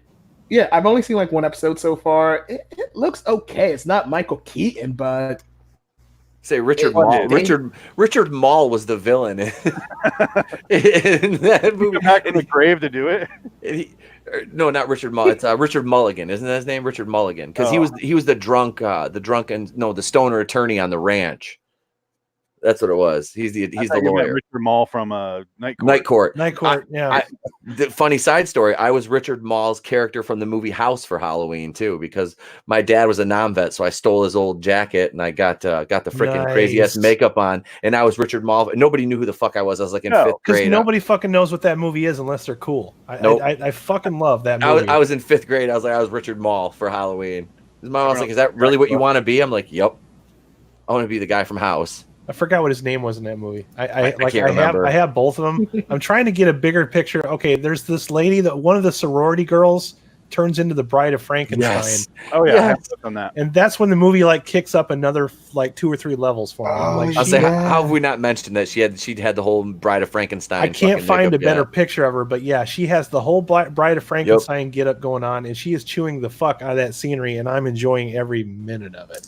Yeah, It's we should probably set up kind of how that happens. Because Yeah, if do you that. watch the 3 main sorority girls of the entire sorority are there. all 3 of them. Yeah, All 3 They're of running them. out of their fucking trailer park. They're sitting there watching them because the main girl's dad owns the bowling center. So they sneak in. They're going to watch That's them, it. make sure they don't steal the trophy. First of all, if you have a fucking gremlin creature or an imp in a trophy, don't fucking display it to the public. Probably a good idea, right? It's like a lock that troll, shit right? up in a safe Yep. or in the closet that he spends most of the movie sitting in. Yeah, and then they knock it over on accident. Linnea Quigley knocks it over. It releases, and then it kind of gives you your dreams. And the one girl that you mentioned gets to fuck the other girl who has no interest or has really no say over her own vagina at this point. Nope. Then everyone else a gets their slave. wishes. The little puppet creature decides, oh fuck that, and then he turns it out around on them, except the guy getting laid. Like the picture that you're showing right here. Yeah, He's the only one that doesn't get his wish turned around on him, because the guy that wished for gold is like, this isn't real gold, and then everyone else turns evil. The 3 main girls in the sorority get like taken over by like some sort of weird laser thing. Like they get electrocuted like end of 2001. Well, it kind of teased you at first, because at first you think she starts biting on his toes and stuff. I was like, oh, she's gonna bite his dick off. That's what I thought That's was what gonna I thought happen. too. And I was like, Because she's biting his leg, she's biting his toes, and I was like, oh, she's gonna bite his dick off. It never happened. She doesn't kill him. she just wants to keep going for it. Yep. Yeah, That's actually she's ever horny. seen. yeah, I was. They really committed, man. I was like, Why They does went full Tommy Wiseau. well, Tommy Wiseau showed his ass at least. The Yeah, one but thing we he didn't fucked the want wrong to see. hole. He was fucking her belly button. God Yeah, damn it. that was Tommy Taint Wiseau. You're tearing me apart, Lisa. Yeah. Why does she keep wanting to fuck him when all the other wishes have been turned around on the person who has it granted to him? I didn't get it. I'm guessing it's because he ran away quickly. I get the feeling that whole scene, even though they stretched it out, Quickly? I think that scene was not supposed to last as long as we think it is. Yeah. It's just because we kept coming back to it. We were like, oh, he's been gone for 20 minutes. That mess was probably only 5 minutes long. You're probably right. Or They had to cut something. is there an X-rated cut of this somewhere where they had to cut that out in order Release to get the- the R release the rating and director's get this cut. out into the drive-in? Yeah. Release Larry Quigley release- nude in that one. Just- I'll buy it. Hashtag release the director's cut. Give us the director's cut of Sorority Babes and Slimeball Bowl-O-Rama. Just shut up and take my money. I Take it. think David Dakota is one of the few directors that you could actually get in the show. As long as one of you guys take your shirts off, he'll be here. Pete, you're the professional wrestler here. Yeah, but I'm fat as fuck. I haven't wrestled in 2 years. So are all of us. I sit down on my couch and my tits shake. I mean, What Jesus am I, a Christ. fucking supermodel? Fuck you, dude. Seriously. Yeah, man. You're the one with the superhero shirt on. You got to do it. I'm the Flash. This is about the worst superhero shirt I could ever wear. Look at you, be like, bitch, you're like the snail. That's about right. You're the sloth. The sloth. Doesn't anybody care about Sid the Sloth? There's a John Leguizamo. There's an Ice Age impression. I have a kid, so. I'd buy that for $1. I love that movie. The I RoboCop. do like the Fuck first. yeah. I think I've seen the RoboCop's first two. awesome. Dude, RoboCop, is RoboCop awesome. and Terminator are like my favorite movies ever. Dude, ever. My dad's a retired Detroit cop, so like I spent a lot of time down there. I was always joking around with him. I was like, "Come on, take me." I was like, "I want to go meet RoboCop as a kid." Like, take me. He's not fucking real. If Come you on, like if you like RoboCop, this is my other favorite right here. Ah, fuck you. I don't know what it is about that scene. It's so perfectly timed. Yep. Ah, fuck you. That's just how I feel about most Okay. everything. Red Foreman killed Miguel Ferrar after he was doing coke off that. off Can that you lady. fly, Bobby? He was doing coke off that nice lady's tits. You still haven't seen Wolf of Wall Street, have you? No. You bastard. You are missing out on a Gotta good watch that. Missing out, man. Right out of her asshole. Leonardo DiCaprio is sniffing coke out of a hooker's asshole. Like that's like the first 15 minutes of the movie, dude. That's not sanitary, but oh well. No, this Hooker. movie ain't sanitary. This Story with the hooker. this No. movie will make you feel like you have an STD by the time it's over. But Oh, you'll yeah. you'll thank me for it. Trust me. Yeah, Can I it's a tell you good one time. thing? They throw midgets at covered in Velcro at Target. I've Margot heard. Robbie pulls a basic instinct, separates them legs, be like, You gotta ooh. bump up those numbers. I've watched that scene. I've watched the Margot Robbie scene. Oh, you. I haven't seen the movie. I watched that. I was scene. going to say the reason I want you to watch that movie is when we finally open an office, you kind of know what you're going to expect once we finally open that office. All right, I'm fine with that. Those are my standards. If Yeah. we can have midget tossing, I am so in there like swimwear. Can you do a speech every day? Because if so, I want to be there. Oh yeah, I'm not giving up. Everything. Ah! Feds are coming. I'm not giving up. You probably should give up. You get arrested, sir. Oh, you know what? You're the Nicolas Cage expert. I need to ask you a question. What movie does this come from? Don't say. Oh God, is that from Bad Lieutenant? Port of I Call? don't know. Don't say. That looks I mean, like a deleted it's- scene. It's an outtake, yeah, because I had to cut it down just to make it fit, but it's like, and action. Then he goes, "You don't say," and it fucking cracks me up so much. The only movie I've seen him in a suit like that is Bad Lieutenant. Okay, maybe that's what He's it's also from then. out of his fucking mind. Speaking of movies like Wolf of Wall Street, he like arrests this girl, fucks her on the side of the car next to her boyfriend, and then takes her coke and does it in front of her. Like take the crack. Oh, wow. It's fucking intense. It's amazing. Jesus. It's Well, called the last one I saw is Mandy, so I have pretty high standards. So, Bad Lieutenant is no Mandy, but go watch it. It's fun. I can get past the artsy fartsy, like, oh, look at me, I'm an edgy director shit. I was just there for Nicolas Cage. I'm with you on the Cage stuff, man. That guy's a fucking treasure. My favorite part about Mandy is when he's in his no spoiler, it's a revenge movie. His wife gets killed. Mm-hmm. He goes to his house and he starts cleaning off afterward. He's wearing a tiger shirt over tighty whities, and he's sitting in the bathroom, and the cameraman's kind of pulling in on him. And the cameraman is so reluctant that when he starts to scream, you see the cameraman back up. And I'm like, that's a fucking power move as an actor. He made the cameraman go, fuck this. No. Get away. It's amazing. And he just starts going, my shirt, my shirt. Like, this movie exists. Oh, He has 90-some movies out, and last week, 2 weeks ago now, I just finished watching all of them. So I've seen every single Nick Cage movie there is. Wow, dude, that's fucking commitment. I Yep. haven't seen all of them. I usually watch them. I have two big guilty pleasures: Nicolas Cage, and the other one is Jason Statham movies. I fucking watch all of those. Very Like, different actors.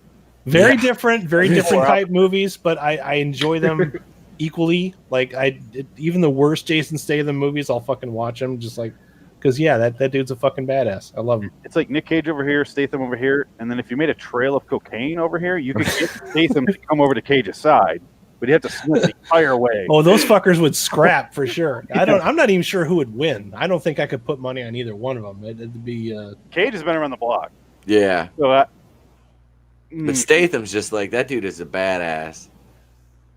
But you badass mixed with crazy though. Yeah, that's. They need to do a buddy cop movie. Yeah. Dude, Jason Statham versus Nicolas Cage. And now for something completely different. Okay, you know, I won't keep talking about it then. No, Nicolas Cage and Jason Statham versus Rob Schneider. Versus Rob Schneider. Are you fucking high? Yes, God damn it! I told you this an hour and a half ago. So yeah, this movie's great. So you said you own this one. You got this one on DVD or Blu-ray or? I have it downloaded. You have it downloaded? Okay. I digital. This is the one I said had 21 minutes of Full Moon Bay trailers beforehand, and they are erotic trailers. Oh yeah, their movies are fucking bullshit, Bill Maher, dude. guys, Yeah. Bill Maher. That's what I kept doing. Well, that's the one that we're gonna do a watch party for that one next week. So yeah, if you can make it, we're gonna riff the shit out of that one because I haven't seen it for a while and I don't want to because I want to go in,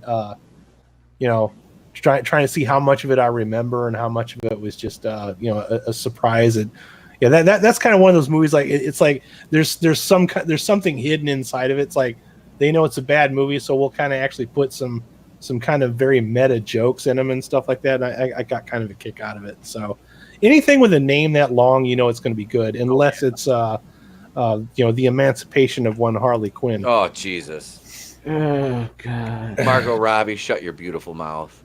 But I love Margot Robbie though. I'm kind of looking forward to that movie. She didn't you see that shit? She came out today and all the evil men and all this. She's a goddamn turning into one of these Karens now. Goddamn Karens, goddamn fucking feminists red.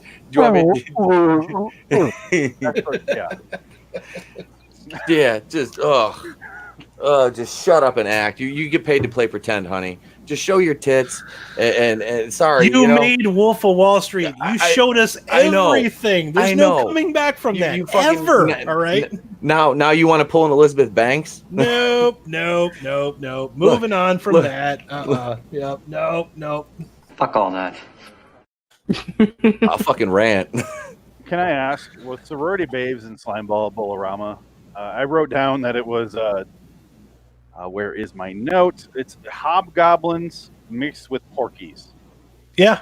You ever seen hobgoblins? The exact. I've seen hobgoblins and I've seen porkies. Absolutely. That's a good two movies combined. But somehow it does both of those elements in those movies better.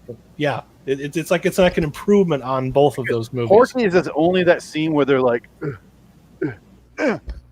like that's it. That's the whole movie. Next scene where they get booted into the room, exactly like Porky's.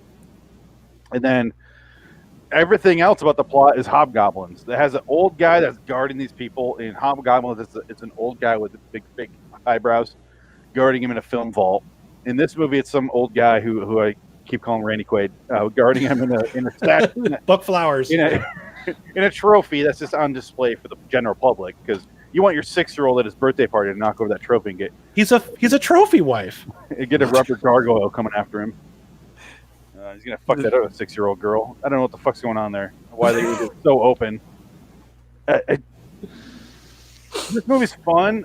It was like halfway through before I went, okay, now I'm having fun, and I started watching it. Yeah. I was like, oh, this is creepy. This is one of those. Yeah, it's gonna get real rapey, isn't it? It kind of does, but it doesn't. Yeah, I mean, Quigley shows up, it gets a lot better. Oh God, yeah, she's great in this. I actually like her performance in this. Dare I say, better than Return of the Living Dead? Because in Return of the Living Dead, she has no character other than she's that weird girl. She's just there that snorted way too much fucking heroin before she started. See, that's why I think she picked this one because, like I said, her two most famous roles is Return of the Living Dead and Night of the Demons, where she's just known for being a possessed naked chick. Oh, we did. Pete and I used to be on a different podcast, and we did Night of the Demons. Yeah, we watched Night of the Demons. Actually, that was your choice, wasn't it? Didn't you? Yeah, that was one I picked. Yeah, you picked that one. We had a fucking good time. Actually, Pete and I met on a fucking watch party. We were doing a Turkish Spider-Man. Yeah. So yeah. And then he started making me laugh, and I was making him laugh, and then we just kept fucking going back and forth like on this fucking watch party. And yeah, that's my favorite shit to do is the watch parties. But yeah, this Turkish Spider-Man's got some Grandpa Munster eyebrows going on, dude. That he had fucking eyebrows were like this. They were like antenna. It was fucking great. And then Leo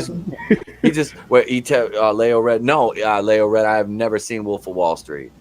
I have not seen it. I keep telling him to watch it, Leo Red. You need to remind him on his show. I did. I know you follow him to his show too. To watch Wolf of Wall Street. Hey, God damn it! Don't be cutting into my time with Ruby Rose. God damn it! Let's get it on. I got a thing for short-haired lesbians. I don't know.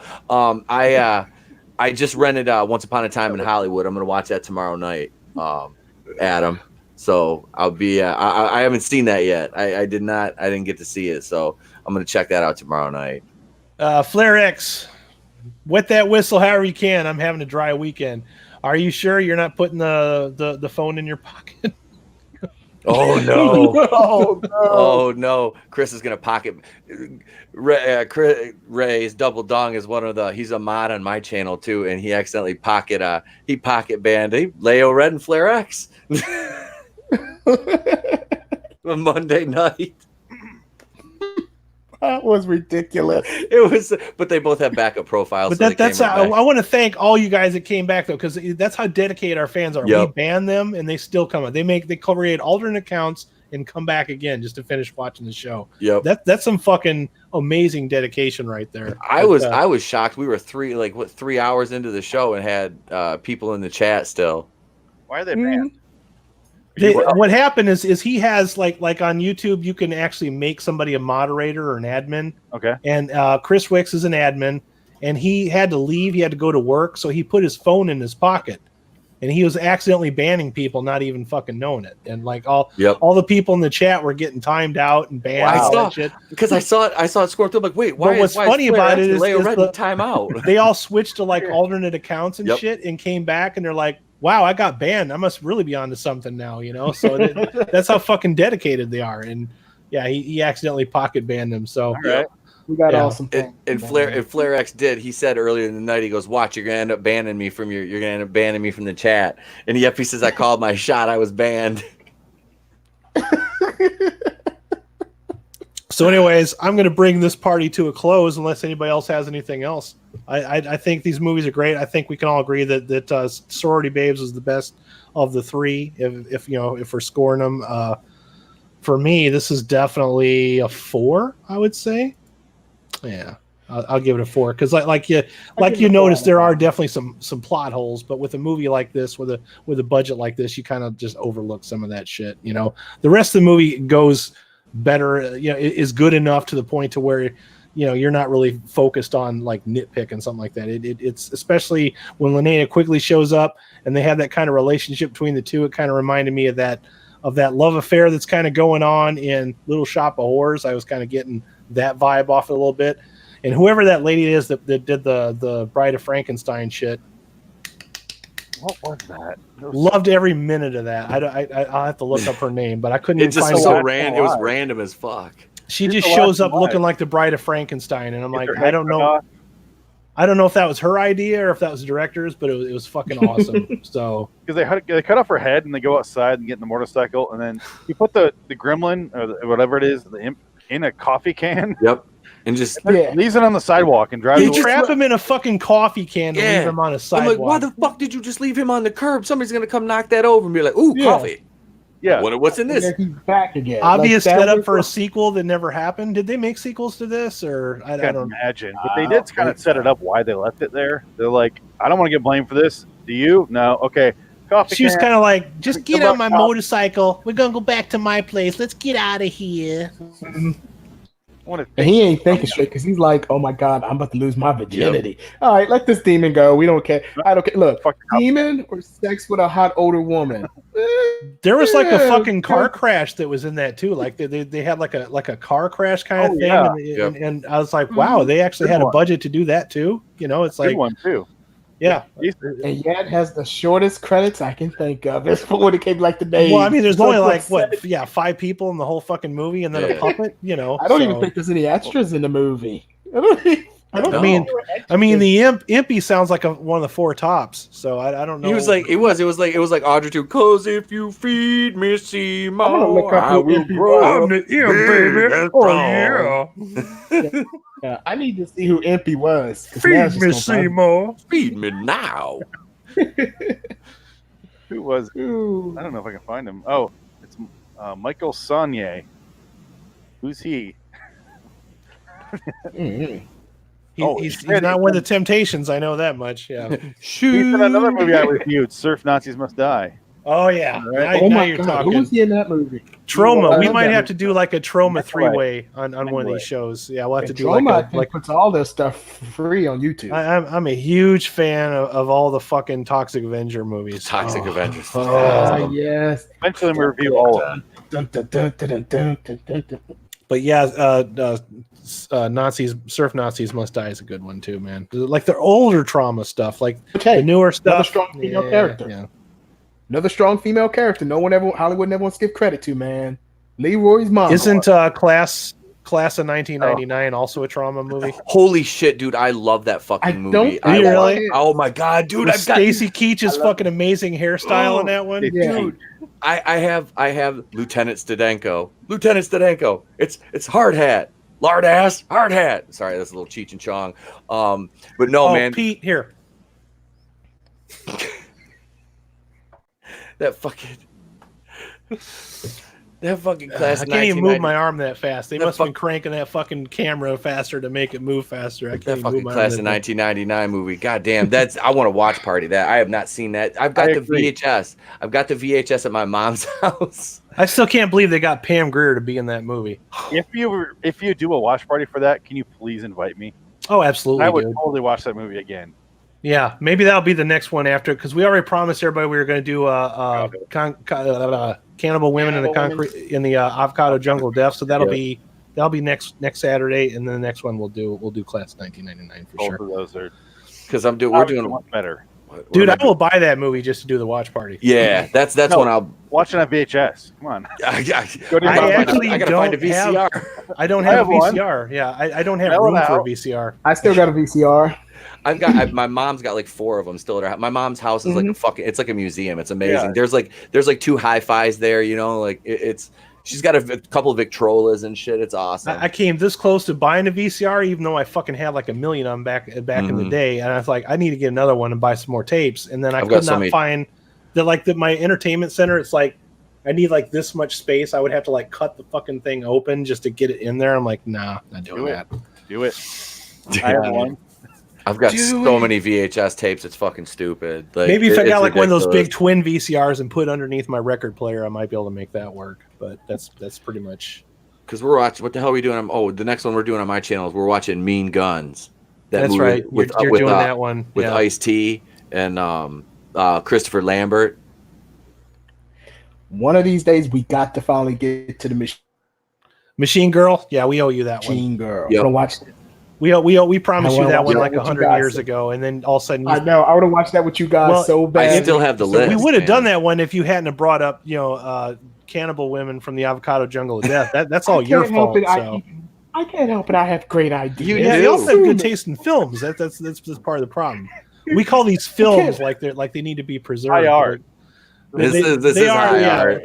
I enjoy my Sorority trash. Baby I is cherish high this art. shit. Yeah. Sorority Babes is high art. Okay, Phoenix, I would you not watch have said that. Joe Bob Briggs on Shudder at all? No. I don't know. If you ever get it, You told me what Shudder is, so no. Shudder is a streaming service. I got it now. Joe Bob Briggs used to host Monster Vision back on TNT 1,000 years ago. Okay. And he's one of the original Monster hosts. That's going And back. he has kind Yep. of like this hillbilly vibe to him, and they resurrected him on Shudder. His co-host is a porn star, Diana Prince, and they talk about horror movies like the classics, the 80s and shit. That's actually how I found out about Sorority Babes. He did that on there, and they have like a lot of interesting little fun facts in between, stuff like that. It's a great show. I miss Shudder so much. Joe, I do used to the Joe Bob. trial for Shudder and just watch that. Yeah. And Well, the then problem change is, it, Yeah, there's no Shutter app for the PlayStation yet. They used to be on VRV, which was on PlayStation. But Well, they if took you Shudder off of that, if you have Amazon Prime, you can add Shutter to that. So I there's ain't got that either. oh you don't I have don't Amazon either. Prime? Okay, Mm-mm. all right. Yeah, that's I'm how just I waiting. watch it. Yeah, it's an Everyone ad. keeps saying, everyone keeps saying, when you gonna finally put it on PlayStation? Put it on PlayStation. If they put it on PlayStation, I would get it right now. Well, what you 'Cause should the do thing's is only like a few bucks, right? you should sell your PlayStation and get an Xbox. No, I can't do that. I don't have a PlayStation. I only have Xbox. I don't either. I used to, but I sold it because I never fucking turned it on. It was collecting dust. He's still on that N64. Don't feel bad. You can't download apps on an N64 either. That shit does not fucking work. I tried to connect the internet to it and it blew up. I got two goddamn N64s and a PlayStation 2. I get like maybe 45 minutes every other day to play. So I'm like, I ain't buying no new gaming systems. What's that movie where the dude kept grabbing N64s and using them for power to like build a fucking machine? I'm trying to. Was that fucking Turbo Kid? I can't remember. I've never seen that. So I think that was a scene in Turbo. Oh, you need to see Turbo Probably Kid, dude. Turbo Kid's fucking. Turbo Kid's great. set in the 80s, though. It's set in the 80s, but it wasn't filmed in the 80s. It's just No, but supposed, it's supposed to look like an 80s movie. But yeah, he uses the timeline. he's using N64s to power some kind of a fucking machine that he built. I think that's the one. I might be getting confused with something else, but anyways, If you're in the B movies, go in Amazon. 200 movies. holy shit, Jesus dude! Christ. Little 3D thing on here. I don't know if you can see it. Hard to do with the glare. Whoa. But it's Yeah, let me blow you up here. Okay, there you go. it's 200 movies. Holy shit. It's only like $40, $50. But it's Wow. 200 movies. It has a little case. Is that just like that's like all B movies and shit? all B movies? But it's You got got 3D me. display on here. I don't know. You got me Show. beat because I think I Really showed you guys cool. once. I think mine only had like 50 movies. You got me beat, man. This thing's badass. It has so many movies on here. 200. 200 Nice. movies, and I think it was 50, maybe at the most, but it has, going from like the 50s up to the 90s. It just has so many good movies on here, and I definitely recommend it. I don't know why I'm pitching it. I don't get money off this, but it's really fun to watch. Hey, if people buy it, maybe they'll make some more of them. Little insert. Yeah. Nice. It's a cool I package. want one. If you're in the B movies, I recommend Yeah. it. I want it. They have other ones from kind of similar where you can get like the longer ones. I don't know if you guys have seen those, but it's like 50 cheesy movies or 100 cheesy movies, but they come in the longer ones. I don't like those as much. This one's really cool. Something like this. No, it's like literally like this long and has like pull out ones. Oh, okay, cool. Yeah, those ones are cool. They're on Amazon. They're like $20 and it comes with like 50 to 100 movies depending what you I got get. this one at Walmart I for have $5. Paris. It's all Canon movies. Yeah, Oh my god, which ones are in it? got Death Wish 2. Yeah, Cyborg. All the Missing in Action, Cyborg, and Exterminator 2, and I bought it because I had Ninja 3: The Domination on there. Okay, yeah. And I fucking love that movie. I got that on Blu-ray now. You don't want to buy that in Blu-ray? I think I probably will buy that on Blu-ray because that movie was fucking great. I loved every minute of it. Wisely. Yeah. Oh, Invasion USA is on here too. Oh, really? Yeah, that's Is that the Chuck Norris one or the one from the 50s? the Chuck Norris one. Okay. Yeah. That's the that. 50s as well. That one's a good one too. But yeah, I'm slowly collecting all of the canon movies. I also have a collector's edition of Life Force as well. That movie's fucking great. Yeah. So, but yeah, It's the one I got. there you go. I See, will Alex, check he's that into the horror flicks. So Yeah, he's got. there's a lot of those too. With This one's mostly like a bunch of 50s and 30s, like old black and white movies. Although we got Night of the Living Dead in there. Well, that's why you always see What else Night of we the Living got? Dead in the movies, man, because it's like public fucking domain. public domain. Public domain, I can yeah. show that right now and not get in trouble. The whole thing, yeah. I always So. call it Dr. Jekyll, movie, Mr. there Hyde, it is. House on Haunted Hill. Well, we did a Dawn of the Dead watch party, but nobody showed up for it. So We did watch that, didn't we? yeah, we did 1970s Dawn of the Dead. Nobody bothered to show for that one. I was kind of bummed out. I was like, this movie's great. I was It's gonna like say I forgot we watched it. Fuck man. like it's weird, dude. Sometimes we'll get like a whole bunch of people turn Yep. out, and then sometimes like nobody. It's just it's it's just YouTube, man. It's the algorithm and shit. I was Like, shocked how many people showed up for Unicorn Store. They were there for hell. They were there for Hellraiser. Those people are afterwards. fucking masochists, dude. But also, I realize that people don't like me to be excited about anything. They like it better when I'm ranting about how much I hate a movie first. So, Yep. Those are the But videos. You got the grandpa thing going, man. Dude. Back in my day. I did 2 reviews last night. Okay, I did Bad Boys 3 and then a Doolittle. The Doolittle video has like 100 views, and the fucking Bad Boys video has like 30 something. I'm like, I would have thought that because Bad Boys, that theater was packed. I would have thought more people would have watched that one. So I uploaded that one first, thinking that was the more important one. But people would rather see the Groovinator rant about how much he hates Doolittle. That's what it is, man. The internet likes to see the negative They stuff. like the hate. All my negative videos where I hated it and it was like filled with like rage, and at the end I'm like, why am I doing this to myself? All get the most views, and when I'm like, oh, it's a pretty good movie, and then I realize it's not entertaining. Get no views. Yeah, it has to be entertaining. Angry is always more. Well, not always. There's some people who get angry and they're not really good at it. They suck at being angry, like Movie Bob. But there's some people who get angry, like the angry video game nerd. Like it's hilarious to watch. I like him, but my favorite's always the Red Letter Media. I'm a fucking huge fan of those guys. I like Mahler. I like Mahler's reviews. If you got 2 hours to sit through Mahler review, you know, it's worth it. So you can sit through a 2-hour Mahler review, but you can't watch fucking Wolf of Wall Street. It's merit you, Pete. Mahler he's got an English accent. Priorities, he's got the bruh. accent. It's so pleasing to the ear, though. Priorities. And there's nothing better than Every time I'm in the street, I hear bruh, bruh, bruh, bruh. Man down. Bruh. just saying. That's like jam out to it. Jam out to it. I know I'm over here doing the big. When I want to make a point, damn it, I'll make a point.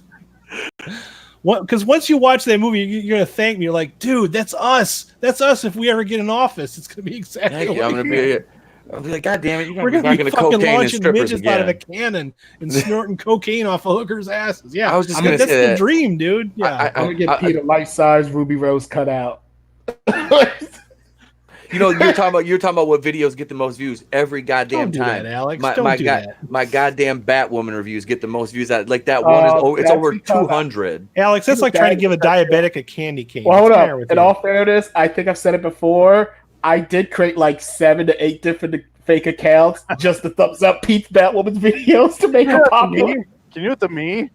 Unless you're watching it like 200 times. Jesus, dude. I'm like, do people really enjoy my suffering this much? Because like I have Stockholm syndrome. I'm in love with Ruby Rose now. Yeah, I can't think of 200 fake names. For real? What's that? You like the show? No. Yeah, right? No, he has fucking hate it. Stockholm syndrome It's with terrible. it. He is Stockholm syndrome. Exactly what I said I had with Gotham. Because I watched every single episode of Gotham, and I I gave up on Gotham. I hate it. I quit watching that. I couldn't do it. Pete had a little bet going where Pete said, "Oh, this show's gonna get canceled." I think it was y'all kept saying it's gonna get canceled 1 or 2 episodes, and I was like, "Nope, it's gonna make it to a full." Actually, I said 3 seasons. You said 3 seasons. But the bet was if it got to season 2, I won. If I lost, then I have to like sing. Yeah, you had to sing. Yeah, but I didn't. The first pilot episode is garbage. Oh yeah. Montage. And you want to do your montage? Because it's a montage. So that's what the first episode is. I'm like, oh, this is so embarrassingly bad. And then I watched like the next 3 episodes. That's as far as I've gotten so far. And I'm like, it got better, but how is this still in the air? Oh, and well, here's the thing. I told people before, CW, it was never about the rate. Everything on the CW has low ratings. Yep. Everything. Even Supernatural, which is supposed to be like the highest rated show, has really low ratings. Here's a funny thing people don't realize. Back when Supernatural was still running new episodes, reruns of Supernatural on TNT got higher ratings than new episodes on the CW. I have never found the CW on my cable. That's probably a big problem. I think CW is not everywhere. It's I found it on mine. Yeah, like I said, different areas like don't have it. You're out of Arizona, right? Yeah, I'm in Phoenix. You're in Phoenix, yeah. So you probably don't have it by you. I don't have it here, the CW, but I had it when I was in Illinois. So it used to be the WB, right? Yep. Yeah. That in Illinois was huge. Yep. Yeah, it was huge in Illinois. Yeah. And then out here it's nothing. Like CW, Because they changed their never thing. found it. Yeah, they became about just teenage girls and stuff. Once that became their gimmick, I have the heart of a teenage girl. Okay? Well, they redid what the hell? They just want. relaunched fucking Nancy Drew. I mean, Twilight lived here. It's like, I've never found it. They have a new Nancy Drew. yeah, they redid Nancy Drew. Why? I don't know. Why do they redo anything? They just did Little Women again. I thought, Little didn't they just Woman. reboot that like Yeah, five weeks ago? They have like an adult Archie and Big Head, don't they?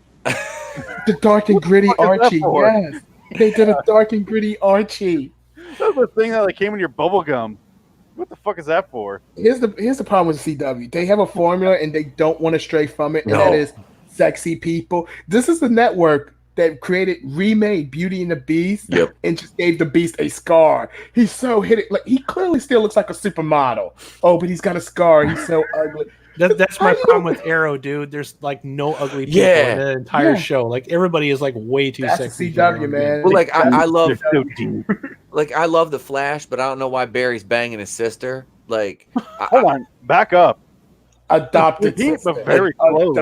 adopted sister, but still, man, they grew up together. It's fucking creepy. Like, granted, and like I don't understand. Like the people have problems His with. penis can't tell the difference. But I will say this: the actress that plays Iris West is she's beautiful. But I mean, it's like if you ever listen to that video, I can't remember. It's the Warp Zone channel on YouTube. They do a bunch of like song parodies, and they did one. It's if the Flash song. love I that know video. I posted it in our group on Facebook before. It's like this is Barry Allen. Da, da, da. It's like one of the hooks is like don't sleep with your sister, but they're both really attractive, so you don't really notice it. Don't sleep.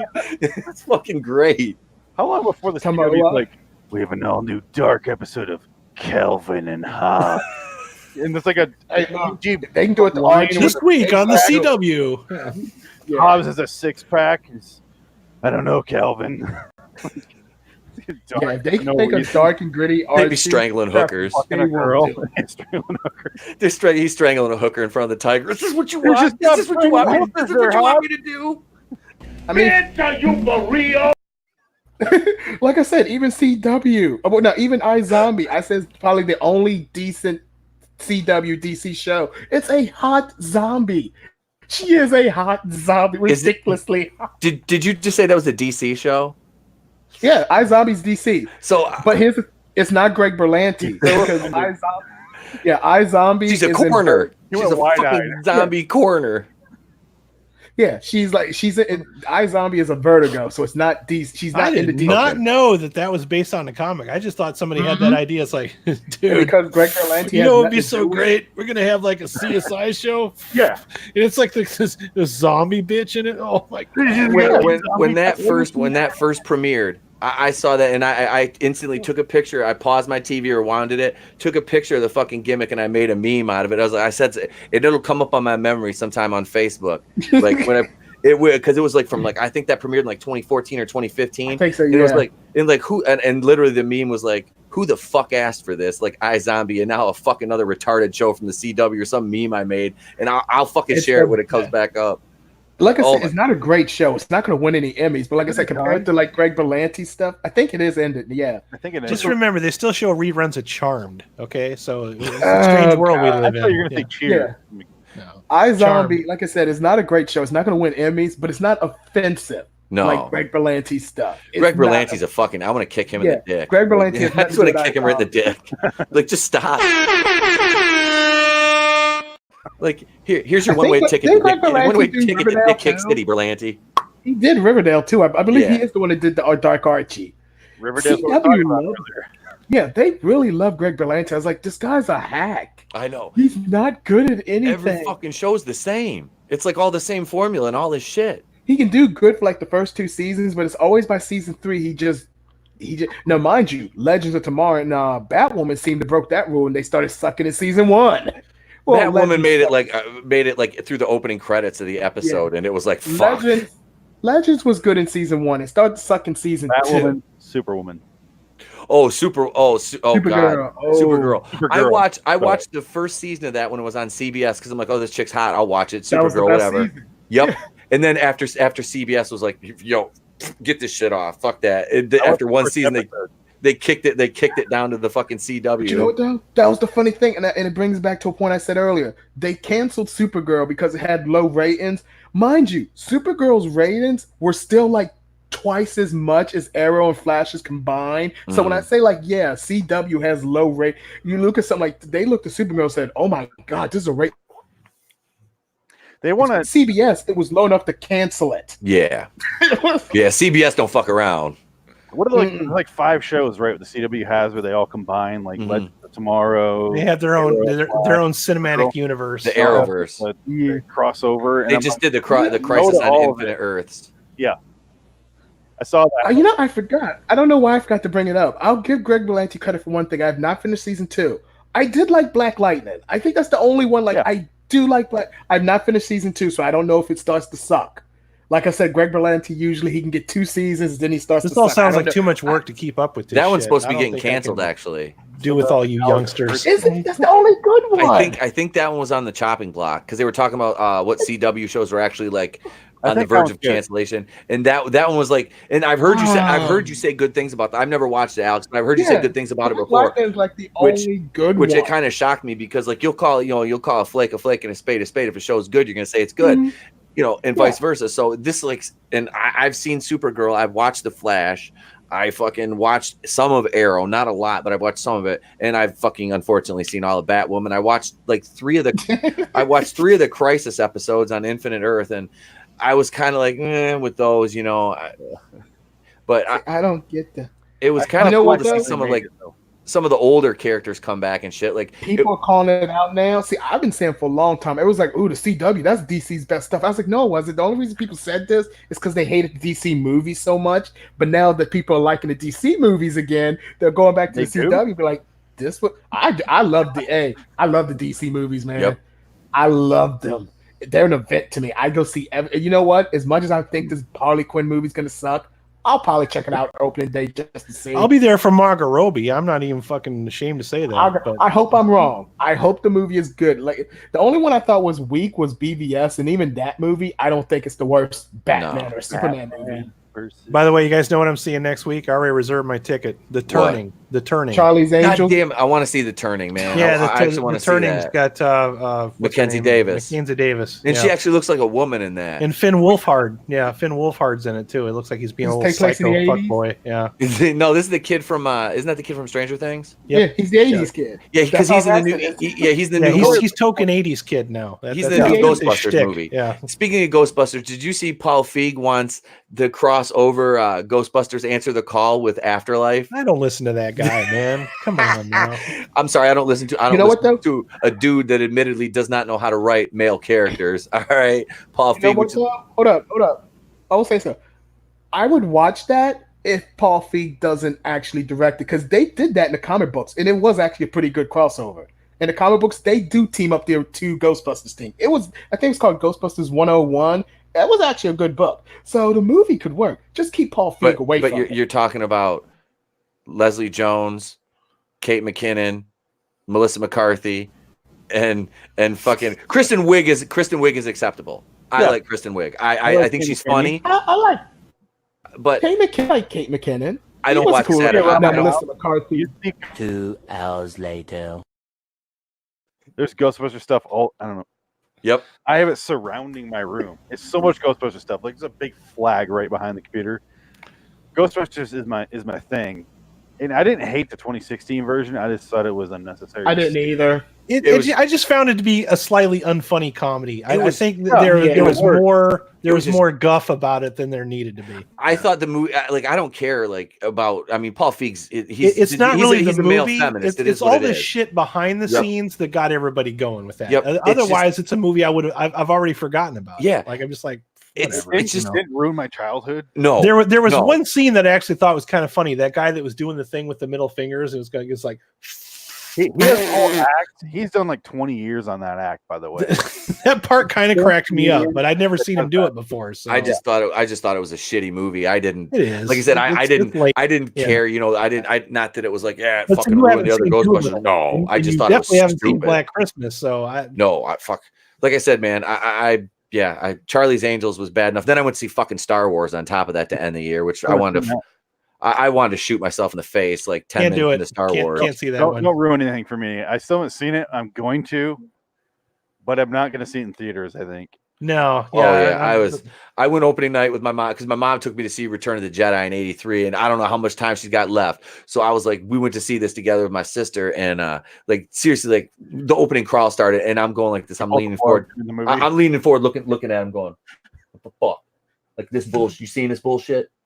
Like every 5 minutes, I was looking at my mom, going, "The fuck is this?" Like, I know how much time you have left now. 2 hours. Yeah, we leave. 2 hours later. We leave my house. She's like, "Did you just go on the ground?" I'm like, "Yeah." She goes, "I thought I smelled it." Yep. And we're in the car on the way up there, and I'm pulling edibles out of my shirt, eating a big ass like Rice Krispie or a Fruity Pebbles edible on the way there. And she's like, "Are you okay?" I'm like, "Yeah, I'm good, Mom." We get to the theater, we get in there, I sit down, I pull a fucking what I have, blueberry, pull the blueberry when I start eating. She goes, "How many of these are you gonna eat?" I'm like, "Enough to get through this shitty ass movie." Like audibly a couple times, like, and it was packed too. Opening, I was like, and there's kids. I felt bad because I got a kid, you know. I don't people swearing on my kid, but I was like, "What the fuck?" Like out loud, I'm like, "Oh my god!" Just like like at least 2 or 3 times. Like, how about this movie, eh? Yeah. That was it. I was just like, he's gone. I was fucking angry. I'm like, oh, that one did. It got me. And then they had the other leaked script come out, which was kind of funny. The one that was supposed to happen that was written in 2016 before the last dumpster fire ever came out. So I don't know. I'm done. They giving Ryan Johnson another trilogy just after this one?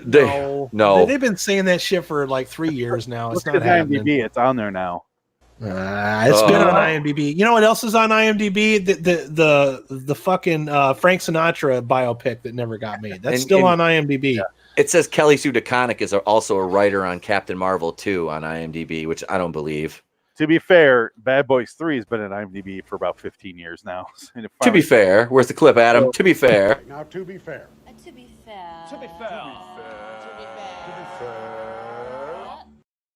Play that Letterkenny shit out. I love that fucking show. I don't even man. fucking watch the show and I know that shit. I think it's funny because I know a lot of Canadians. Look, man, and it reminds me of every fucking one of them. Yeah. Yeah. I'll take a Ryan Johnson trilogy over that new Taika Waititi Star Wars they've been talking about. Oh, don't even get me started on fucking yeah. You know, I will apologize to Ryan Johnson. I wouldn't apologize. I'd still punch him in his round face.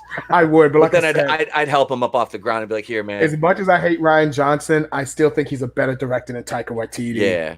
I think they're both terrible. I think, but it's like if you like, do you want to get pissed on or shit? Yeah, but I have on? a feeling that Taika Waititi's movie would probably piss me off slightly less than Ryan Johnson's. Because Ryan Johnson is such a fucking hipster, man. The only thing I like about Taika Waititi is I like his he's great. He's actually a good actor, and I like his voice work he does.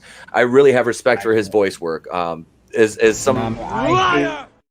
No, I do. I like his voice. I hate him as a fucking director because I want to punch him for Thor Ragnarok still.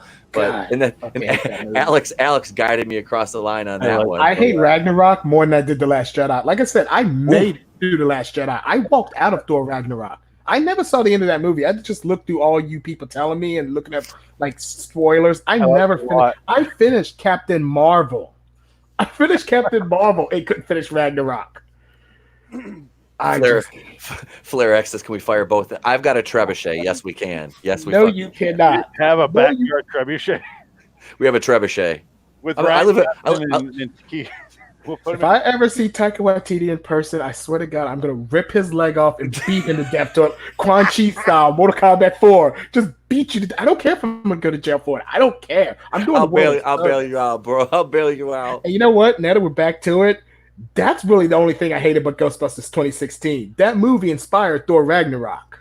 That's the only thing I truly hate about Ghostbusters 2016. What I hate about Ghostbusters 2016 is how everybody tried to latch onto it and make it some kind of a statement. It's like it's a fucking movie, man. It was just a subpar fucking movie. It's a subpar, unfunny comedy that was attached to a franchise that it didn't need to be attached to. And all it did was it showed that Chris Hemsworth cannot fucking act. When people watch that like years from now, they're going to look at it like, oh, this was probably a movie that was made about something else, and then just at the last minute they made it about Ghostbusters, because that's what it looks like. You know, like I have a theory that fucking Like the Cloverfield paradox. All right, that movie is just called Paradox, and just the last minute they shove some Cloverfield shit into it just so they can call it that. Wait, was that the one with That's John what we did Goodman? The second one. No. That's the second one. That was a good one. I'm talking about Cloverfield paradox. It's the one that they advertised on the Super Bowl and then showed it. That was a fucking terrible movie. Yeah, it was really bad. So it's talking about 10 Cloverfield Lane. Yeah, I watched that. That was good. Yeah, that one. Yeah, that one started out as another movie too. Yeah, though. right. None of them have actually been Cloverfield movies, right? Except for the first movies that they don't know what to do with. They just try to like shoehorn it into another franchise that it doesn't belong to. Like they made a sequel to a Deep Blue Sea that I'm pretty sure wasn't originally Deep Blue Sea. They just called it Deep Blue Sea 2. Kind of like the same thing they did with Troll 2. Even though Troll and the movie Troll 2 have nothing to do with each other, it was artificially done by the studio to sell tickets. Yeah. Troll 2 is the same year. Troll 2 doesn't have... Yeah, Troll 2 was supposed to be called Goblin. Yeah, it was supposed to be called Goblin, and they couldn't get the rights to do that, so they called it Troll 2 just to sell it. Speaking of small... From Hellraiser 5 up until Judgment, none of them were Hellraiser movies to start with. They were all regular movies, which is why you don't see Pinhead in much of them, like the straight-to-DVD movies. Until you got to Judgment. I think Judgment was the first one, the one where Doug Bradley left. Yeah, and that's the first one. Looked weird. Yeah, that one was a Hellraiser movie. Yeah. God forbid that was the worst one. So it's like, I see why you tried not to do it now. That was Dollar General Pinhead. That was Tackhead. It was just fucking thumbtack head. That was Pushpin Face. Pushpin Face. There you go. Pushpin Face. I'm gonna be on that. Does anybody remember? Doug Bradley doesn't get that much credit because you know what? He still starred in all the crappy sequels.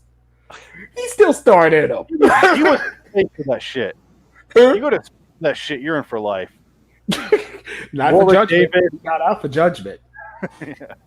What about? What about? Yeah, like Flair X says, like Disney Wars, they made movies and branded them into a franchise. Yeah, they just want to attach the logo to something to get people to watch it, and that's pretty much what Ghostbusters felt like. Even Die Hard movies, they weren't originally they're all based off books. They try to make throw them into the Die Hard trilogy or Die Hard series, and like, throw John McClane in there. I've never watched. I love Die Hard 1 and 2. I've never watched. Die Hard with a Vengeance is pretty good too. Is Die Hard with a Vengeance the third one? Samuel L. Jackson's in I've that. seen That one's actually good. Yeah, my favorite one. Actually, I thought 4 was good too, but you got to watch the R-rated version of it. I've never watched Die Hard it. with a Vengeance, or Die Hard with. I stopped there. Live Free or Die Hard is 4. Live Free or Die 4 is Hard. good. 5. Which was 5 the one with Justin Long? No, did not see that one. That's 4. Okay. No, that was 4. 5 has that. 5 was John Courtney. Yeah. From Terminator Genesis. Guy for his one he's in Russia. Terminator Genesis. That was the terrible one. Yes. That movie is Terminator gynecologist. We have to take care of your vagina. Genai size. Yeah, I don't mind 4 too much, but I was like, it's like Daredevil. You got the R-rated version. It's not the best Die Hard, but 4 is pretty okay. I like 4. I saw 4 and you go, oh, 4 is great. Yeah, a bad 5. That's probably what I think that's where the love for 4 started coming from with a lot of people. It's like they saw 5. Like 5 was just, God, it was. Put him in Russia and talk about a vacation. I'm just on vacation. No, you're not. You are. And that was when not on vacation. Fucking nobody goes on vacation to Russia. Russians don't go to vacation on Russia. What the fuck? Listen, comrade. No, we don't. Yeah. And they had the nerve. They had the nerve to do the same damn twist they do in all the Die Hard movies except for part 2. Oh, he's not really a terrorist. It turns out he's just a thief. I was like, you did it again? It's kind of why, I'll be honest, it's why I like part 2. God, part spoilers. 2, oh, really? That's why I like part 2. Die Hard 2, son of a bitch. No, Die Hard 2, they were actors. Yeah, they were not trying to like rob a bank or nothing like that. I was like, no, they were... Okay, at least in 3, I like 3. I like 3. Timmy Oliphant is God. Did you see fucking Once Upon a Time in Hollywood? Not yet. You'll love that one. He's in that. He's in that too? Yeah. Was he in that Drew Barrymore show on Netflix? He also did a TV show called Justified. Yep, he was good in that. It's like a Western. Yeah, it's really good. Was he the first Hitman too? Yep, he was in Hitman. The first one, yeah. Good point. I like that. Santa Clara diet. You're talking about Justified. Yeah, I feel like very career. and they're talking over each other. You are. The whole time you're talking over each other. You're talking over each other. All right, Alex, and go. Tits. Boobs. Linnea Quigley. Okay, we were talking about Timmy Oliphant, and go. I'd blow him. He was Danny Cordray in The Office. He's in Go. He's in Hitman. Am I too old to mention the movie Go? No, I know. I have the soundtrack to that, I think. It's a good fucking movie. He is too old to mention the soundtrack. I actually have the soundtrack to that, I believe. You're too old to mention I that. have it on a cassette. It's pretty good. No, I've got the CD. I got it on a tape. I've got 8 tracks. Man, what I'm talking about. The best fucking 8-track I ever owned, man. I got that vinyl, son. I got that vinyl. It's making a comeback. No, I wouldn't feel back, Phoenix. I think I'm the oldest fucker here. I'm 45. I'm going to be 46 in April. Okay, so, good. I don't have to worry about outdated references for these people over here. No, those two guys I think are about your age. No, not them. I'm 39. People over here in the guys in the chat. Oh, they no matter what, they're going to fuck with you. Don't worry about them. Yeah. Oh yeah. How old are you? Alex, how old are you? Point to me, 35. 35. Okay. Yeah, we're the same age. Okay. That's about where you're at, right, Pete? 30. They're fucked. I'm 30 now. I'll be 40 in a couple months. Oh, you're gonna be 40? Yeah. Oh, man, I'm sorry. 43. Man. Okay. Because I used to thought Pete was the oldest. You're only as old as you feel, brother. It was my hairline. That's what it was. 73. It was my fucking hairline, bro. I did not expect that, by the way. Oh shit! You should have.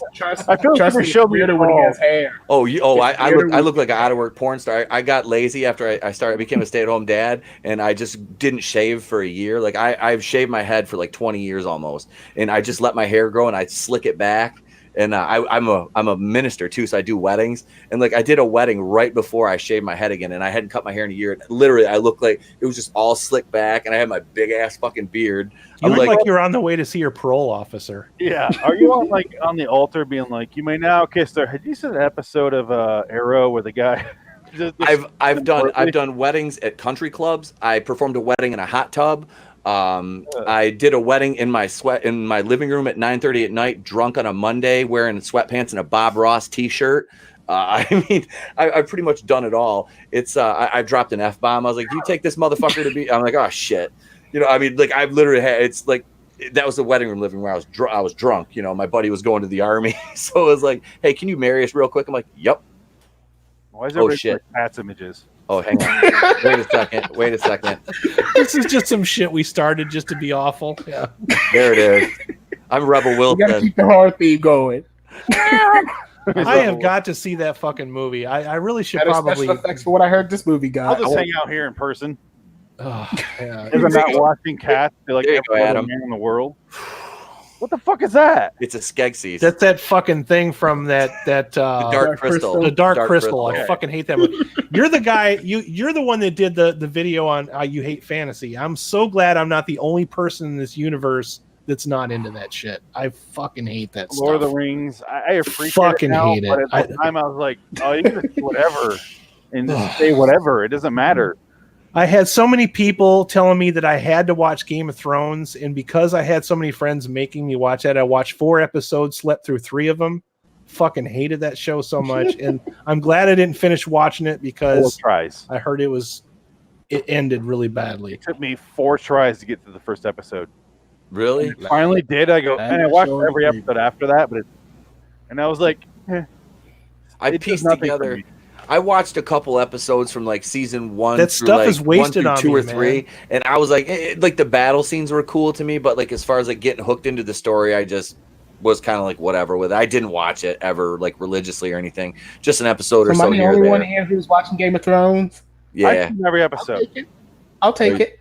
I watch it, but it's like spending $2 billion on a porno. At the end of the day, I'm like, you could no money shot. That'd be fine. The money shot came in season 2.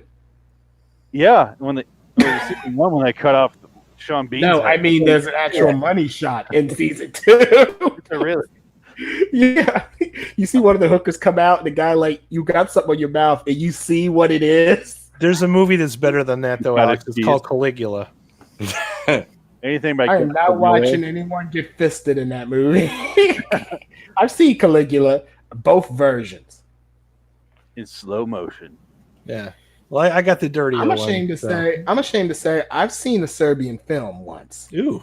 I can't watch that ever again. Yeah, even I got that's where I have to say, I don't know about that. It haunted me, man. I've seen something I don't want to talk about on live.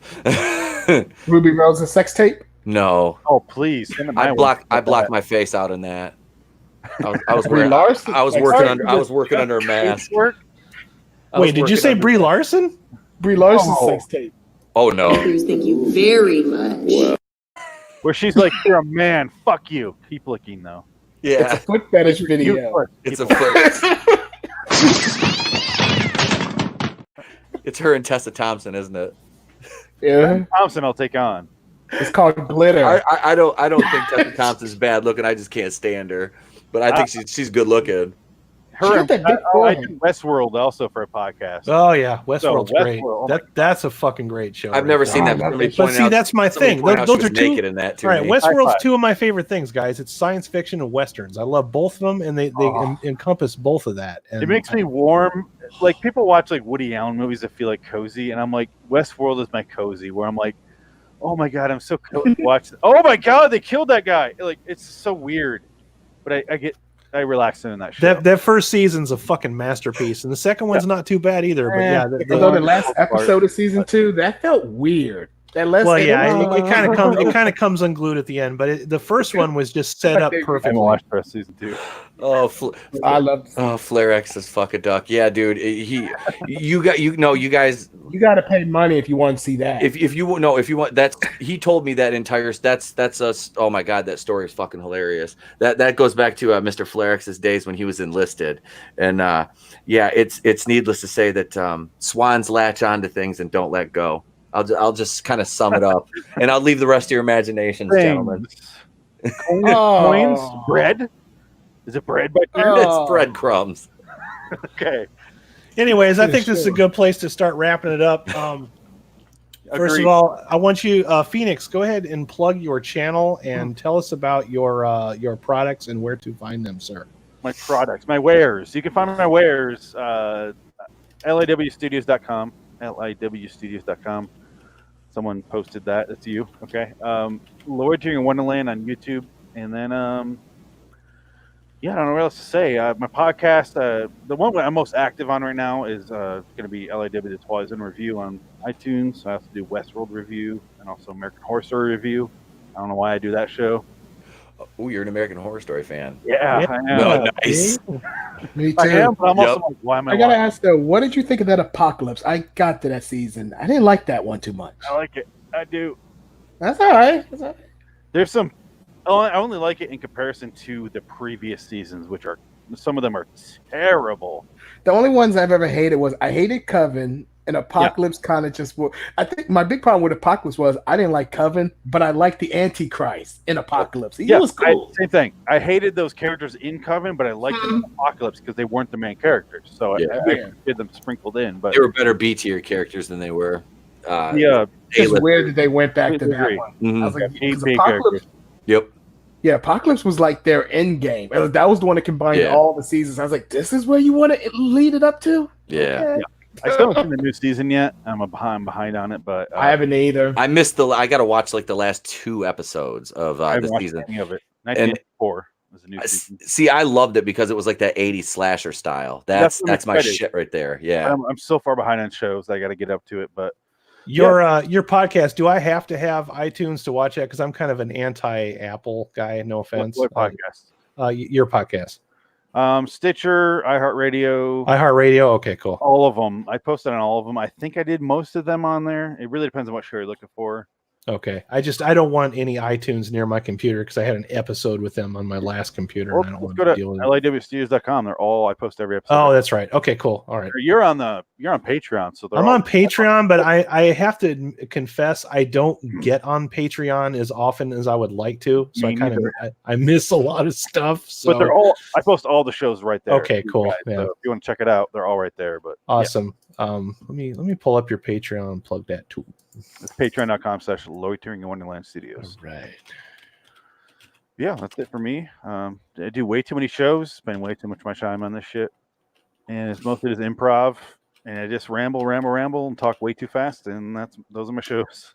Well, you do stand-up comedy too, don't you? Yeah. Sometimes, yeah. I watched a couple of those, and you were good, man. It's not far off from this. I just ramble and just go, and I don't stop breathing. I don't stop to breathe, I should say. Obviously, you've been doing this a lot longer than we have, but yeah, we've been at this shit for about a year now. So you guys have the YouTube thing down, though. That is one thing that's all we do. Yep. Never been able to do that hump. Like, I love people to subscribe. There's a chance to do it. I want to do live shows like this. That's been the BMB, the B movie battle thing I do, where I kind of watch 2 or 3 B movies and wait which one's worse, which one's more painful. Then I carry that on to the next show.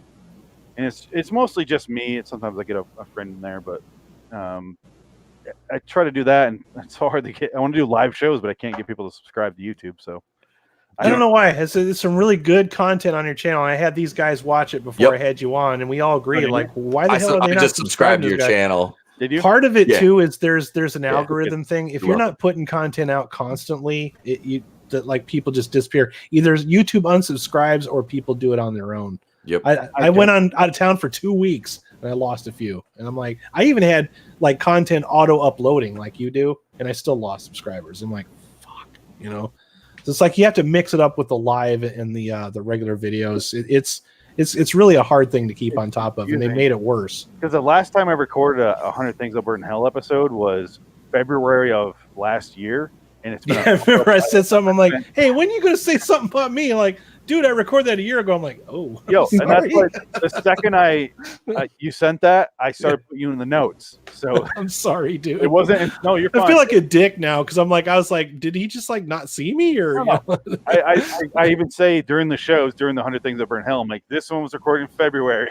I did that. Yeah, I missed that part. I'm sorry. Yeah. That probably was the part where I dozed off, and you woke me up with the intro to the next one. I'm like, whoa, things will burn in hell. Things will burn in hell. That's a good show. You should go check that out. You guys really should marathon that. It's like Seinfeld type observational humor that I love, and I love that. Seinfeld's my favorite show ever. Yeah, we're all into those type of jokes. So whenever I can improvise on a show, that's where I succeed. If you ask me to if you told me to prepare for this show, oh my god, I would not. It'd be so bad. We don't. But yeah, all the prepare is like, here's the movies we're going to talk about. Yeah, these are the people will be here. This is the time. That's as far as I go with this stuff, and I'm still kind of learning as I go. But you should come back for one of our riff sessions. Like I said, we'll do Cannibal Women in the Avocado Jungle of Death next Saturday, and then what was the one that you said? Call me when you do that one. That is going to be. You mentioned it. I mentioned it earlier, and now I forgot already. We talked about a lot of movies. 1999. Class of 1999. Yeah, we'll do that one too. So I saw that in early middle school, I want to say. That movie was a lot more fun than I thought it would be. Let's just say that. Yeah, I was in 6th grade, I think, when that 5th or 6th grade. For a Terminator knockoff, it's pretty quality. Yeah. There's a lot of Terminator knockoff movies, but that one is very high quality. What is that one that's Russian and it's called Terminator 2? That's another one we should watch. It's Russian. It's brutal. I've probably seen it, because I've watched a lot of Terminator spin-offs, and then I've watched a lot of them on riff tracks too. The ultimate title, you'll recognize. Another one that you need to get to, if you're not familiar with, is there's an app called Pluto TV, and they've got a whole channel of MST and then a whole channel of riff tracks that just plays all day long. So that's worth having just for that alone, and the commercials aren't too bad with it either. So I have all the episodes saved. Do you? I want to buy them, but you know how expensive those fuckers are, man. I own one box set, and I go, fuck this. And they're so expensive, dude. It's like the box set alone is like for 4 episodes. It's for 4 episodes. Like, come on, man. I just DVR'd it's like the second episode of MST from 89 or 88 when it started or something like that. Yeah. It was on the other night, so I was like, oh shit, I was going to bed and I DVR'd it. I gotta find that one with that. Adam, you told me the name with the biker gang. Okay, my favorite 2 episodes of MST are Pod People and fucking Space Mutiny. I love Space Mutiny, dude. Space Mutiny's good. Oh my god! But Pod People also fucking makes me roll. I would say Werewolf and Werewolf. Yeah, that movie's fucking great. That's my other one. Yeah. Yeah, So, mine was that goddamn motorcycle gang. They have a shootout in like a lighthouse in the end of the movie. I can't. oh God. I just remember them guys, Tom Servo and Crow and Joel, and they're like, "Here comes the fuzz! Here comes the fun!" And the fucking because cops, they like, did a lot of motorcycle movies. They're so was inept. it Side Hackers? Yes, side Side hackers. Hackers. Okay, Side yeah. hackers. I'm gonna write that shit down right now. There's like Hell Divers, and there's God, what's the other one? They were all Joel movies I don't too. remember. Yeah, Joel movies. I prefer the Mike Nelson years, but I do too, because that's kind of when I was coming up and getting older, and that's when I discovered MST was Mike Nelson, and I think Mike Nelson's a funny guy. But so he's saying the jokes he's writing, so it feels more right. natural too. That's his stuff, and as I've gotten older, though, I've learned to go back and appreciate the Joel episodes more because I love the guy that plays Crow and Trace. Tracy's Blue. Yeah, that guy's really fucking funny. Yeah, he was one of the original guys, but him and TV's Frank. I just like that dynamic they had. I missed that. Definitely. So. He just had open heart surgery too, so good. Best of health to you. I feel bad that I missed this last live tour that they had. I had too much going on in my life. I couldn't actually go see it, but yeah, they had them all get together and do one last live MST. They're coming out this month here. End of an era, man. End of an era. I hope that, and I'm pissed that they fucking canceled the Netflix because I thought it was kind of good. I like it. I want to start a petition because they canceled them because they fucked with the show. They did that weird thing when they had to watch 6 in a row, and it doesn't matter because you're binging anyway. Right. That makes no sense to me. They're doing that with Shudder too, with the Joe Bob. They have a Joe Bob marathon, and you don't hear from them for 6 months. Sense, but don't pisses people off. Yeah. It's been out for 30 years. Don't fuck with it. Leave it be. Do your thing. Collect your money. People are watching it. Let it go. I saw somebody in one of those movie groups, and they're like, "I never got MST." This obviously fucking hipster said this shit.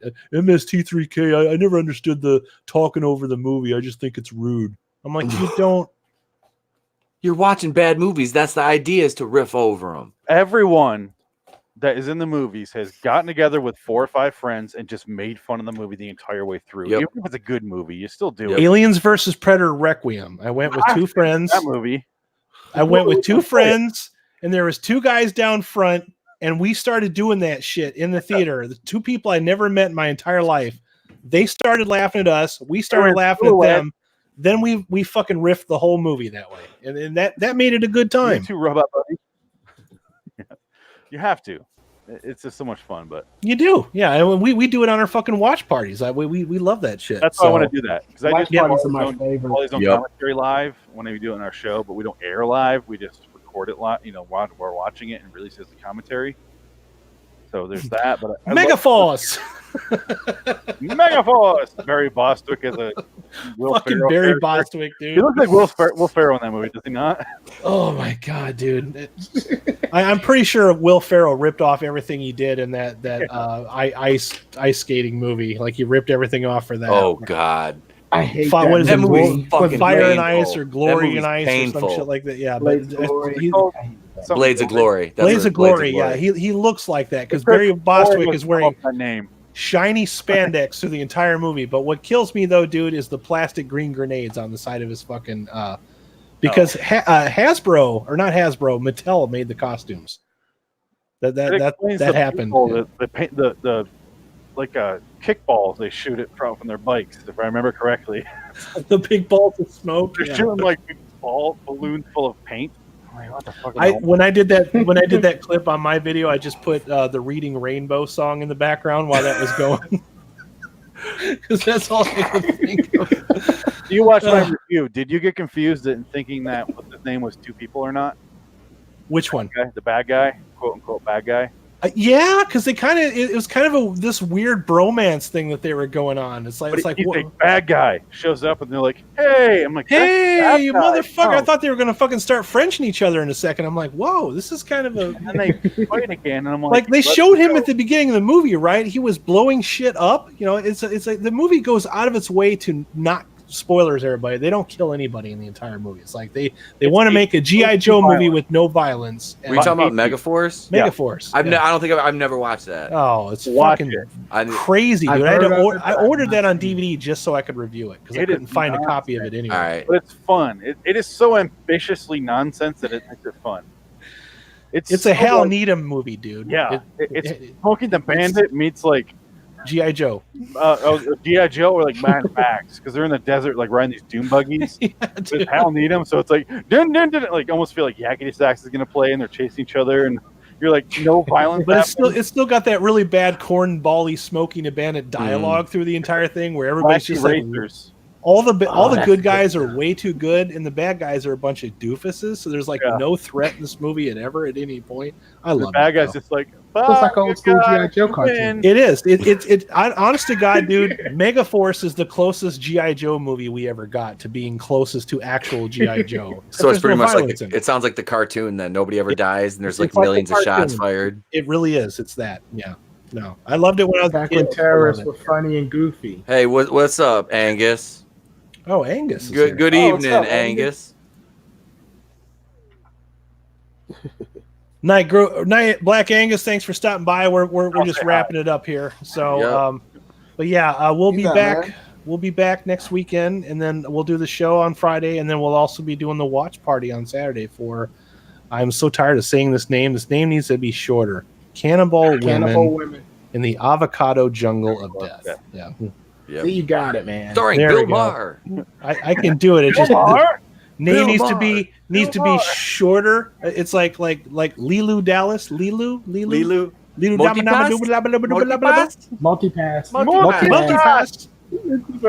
Give her a multipass.